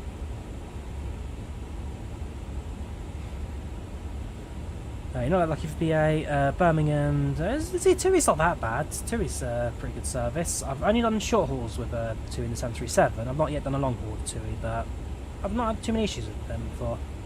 The cabin crew I don't find as attentive, say Jet 2. Jet 2 cabin crew usually on top of everything pretty quickly. TUI a little more reserved. There's no kind of like massive scratch card advertisement about their flights. They'll come do their service and they'll kind of leave you on your own. So if you like a bit of peace and quiet, TUI's not bad. Jet 2 can be a bit in your face sometimes. They do about 3 different duty-free runs. They'll try and sell you everything using the Tannoy system as an adverts. If you like hearing Jess Glynn 20 times a flight, all yours. But it can get a bit overwhelming. Not a lot for Concorde. Yes, the Concords, even though I've not flown it that much to be fair, I do need to try and think about doing a Concorde flight at some point. When you're downloading Microsoft Flight Sim, reach 100% but continue to install sort of packages, kept going. So, some of the progress will save realist, some of it won't. But yes, installation of Flight Sim does take a little while. You've done a TUI Dreamliner to Cape Verde and back, both a disaster. In what way? I'd be curious to know how that went. There's Just Flight Concorde. It's not a Just Flight Concorde, it's Just Flight the publisher. It was DC Designs who did that Concorde, I believe. Yes, DC Designs did that Concorde for Flight Sim.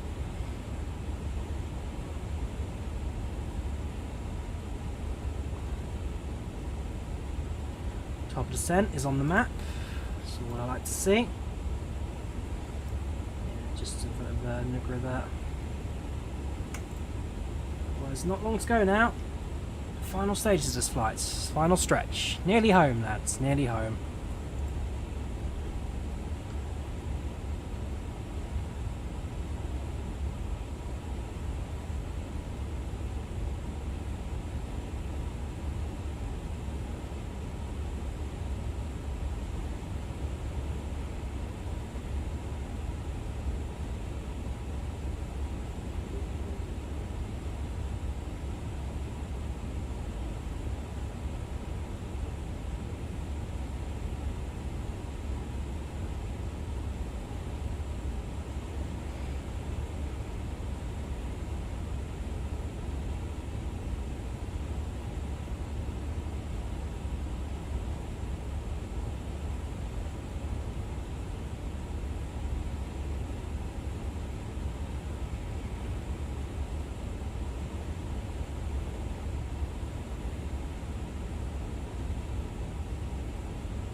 guy had a heart attack in Palm before picking us up. The way they kind of...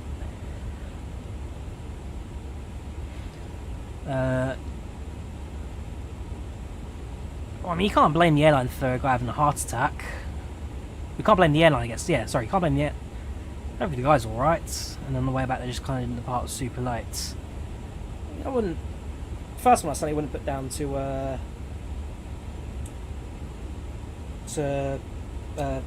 the airline.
So I'm just checking something, 2 seconds.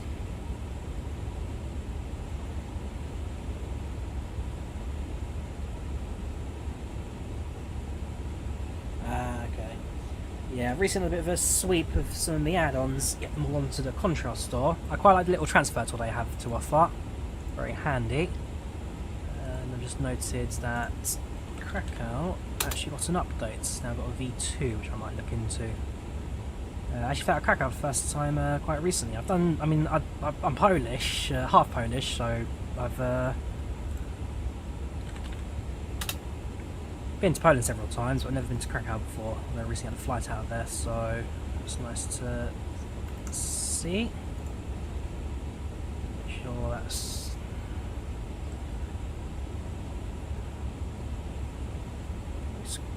confirmation for Krakow.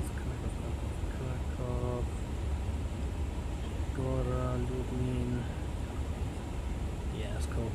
Well, if anyone from Contrail's watching, thank you very much. You guys are superstars. Also, I'm just looking at my emails right now. I'm getting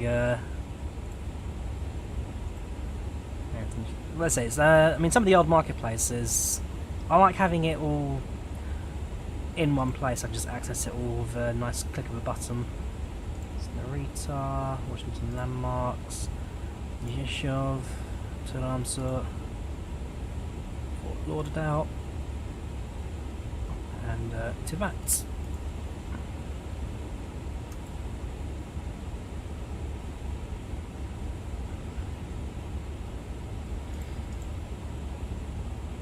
Yes. The one negative is that there's like 20 different launchers now for different marketplaces.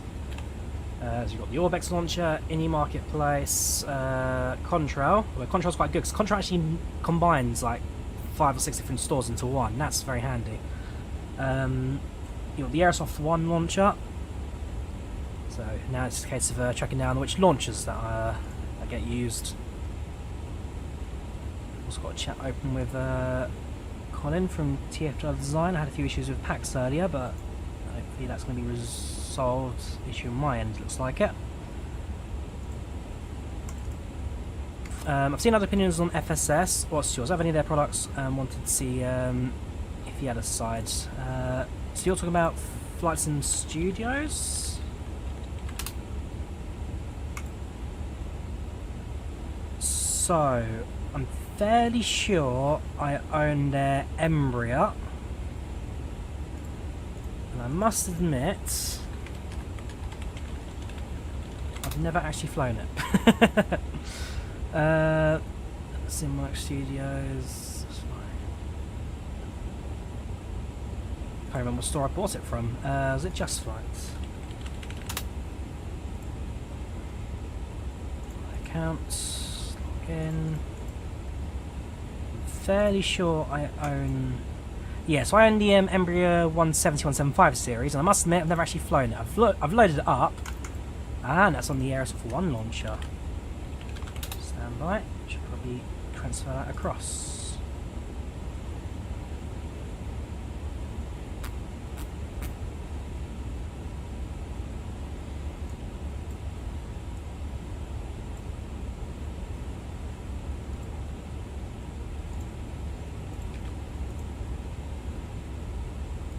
Key failed, interesting.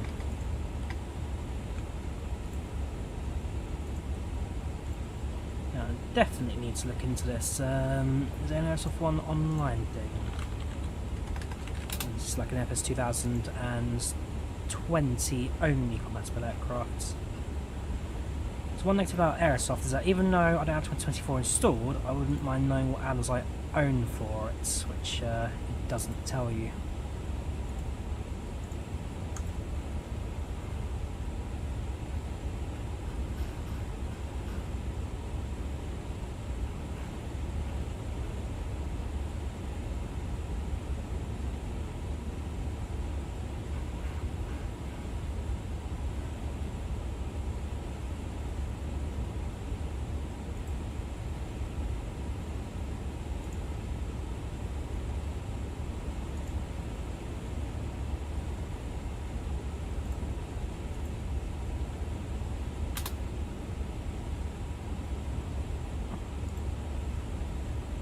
Yeah, so it appears to only be 2020 compatible at the moment, which is why I can't see it on my list. So yeah, can't give an opinion on it, I'm afraid, because I've got it, I've never actually flown it, and I don't own any of their sceneries as far as I can tell.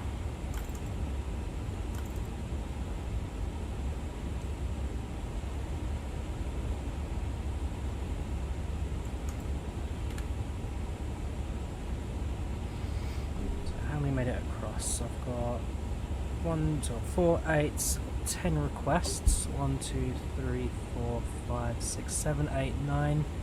All 10 made it. Thank you, Contrail, you beautiful, beautiful people. Alright, just north of Dublin now.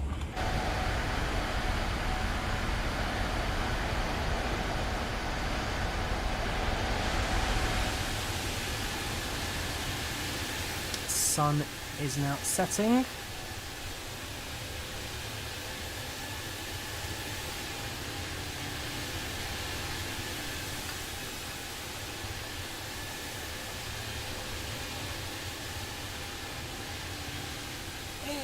It's a beautiful work of art, this airplane, it really is.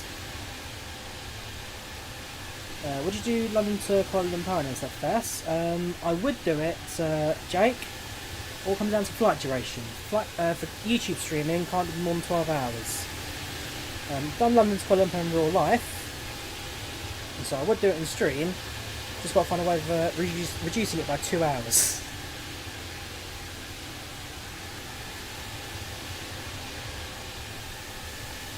I definitely saw the Phoenix guy talking about the A350. Yes. Some of it I agree with. Certainly, some of the systems, like I say, some of the systems in this aircraft are a bit 50-50 at the moment. You can see some scripting in place.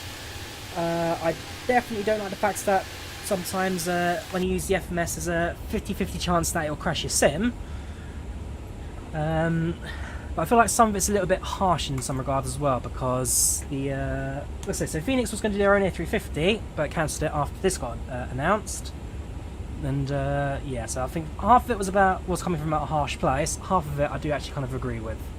I don't hate the A350 from Ini. It's not a bad first release. Again, I'll give them credit. It's now early access at the moment, so still a lot of development to come. It's now just a case of how Ini uses that development going forward. It's an aeroplane. It works. So we don't touch the FMS. So yeah, I'm in the middle. There are some parts of the airplane I really like, some parts that I am admittedly a little cautious about. There was a hotfix earlier, which is before I started the stream. So I'm hoping that when I land, that little installation, see where it goes. Alright, let's do one last walk through the cabin, greet the passengers for the last time. That's the left hand turn there. So again, just passing now through the business class cabin. Fairly relaxed, that's been pretty cool in here. Also a part of the airplane I'll never probably fly in real life unless I get myself to business flights somehow.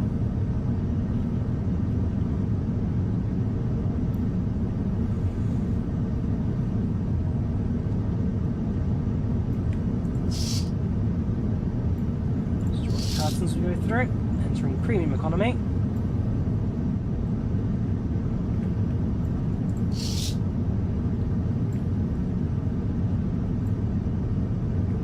Wider seats, little lampshades out the back of them, and slightly better entertainment screens. As we now move into the forward economy section, pretty standard seats, pin on every seat, basic display on every single one, all touch screen.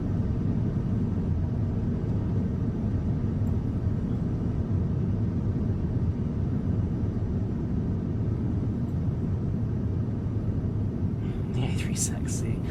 Flight timer, Timboy, about 6 hours from start to finish. London, San Francisco. Toronto to London, about 6 hours today. Through the midsection, now find ourselves in the rear economy.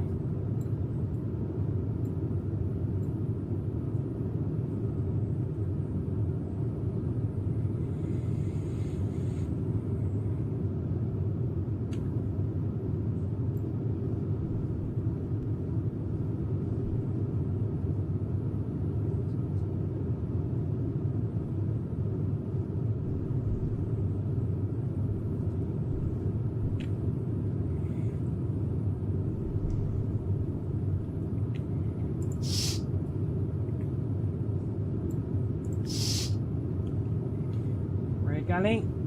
At this point, camera crew will now start packing everything away, locking everything up, hiding everything ready for the approach and landing. Just dip under here. That's helps land the crew rest area. Pilots and cabin crew go take their naps. And go to the entertainment screen, little mattress. Very comfortable part of the aircraft, I can imagine. So if you need me, I'm going to take a nap. Good night, guys. Good night.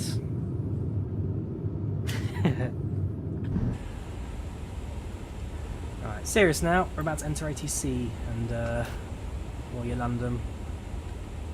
Frame rate's starting to take a little bit of a hitting, nothing too excessive. Top of descent is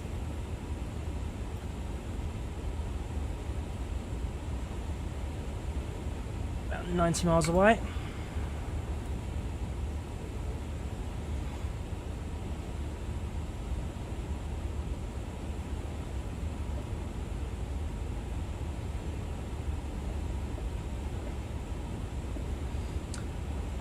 I want to make sure that actually loads properly. I know this one can be a pain as well sometimes. Flight control replay. No! No, no, no, no, no, no, no, no, no, no, no, no, no, no, no, no, no, no, no. I knew this was going to happen. I absolutely knew. Oh.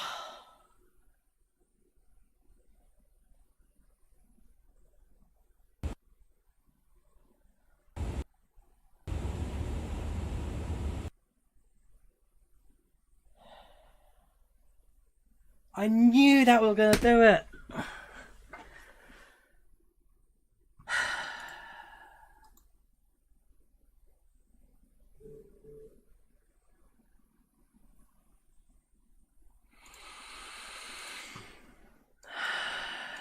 Stay calm, Drawyah. Stay calm.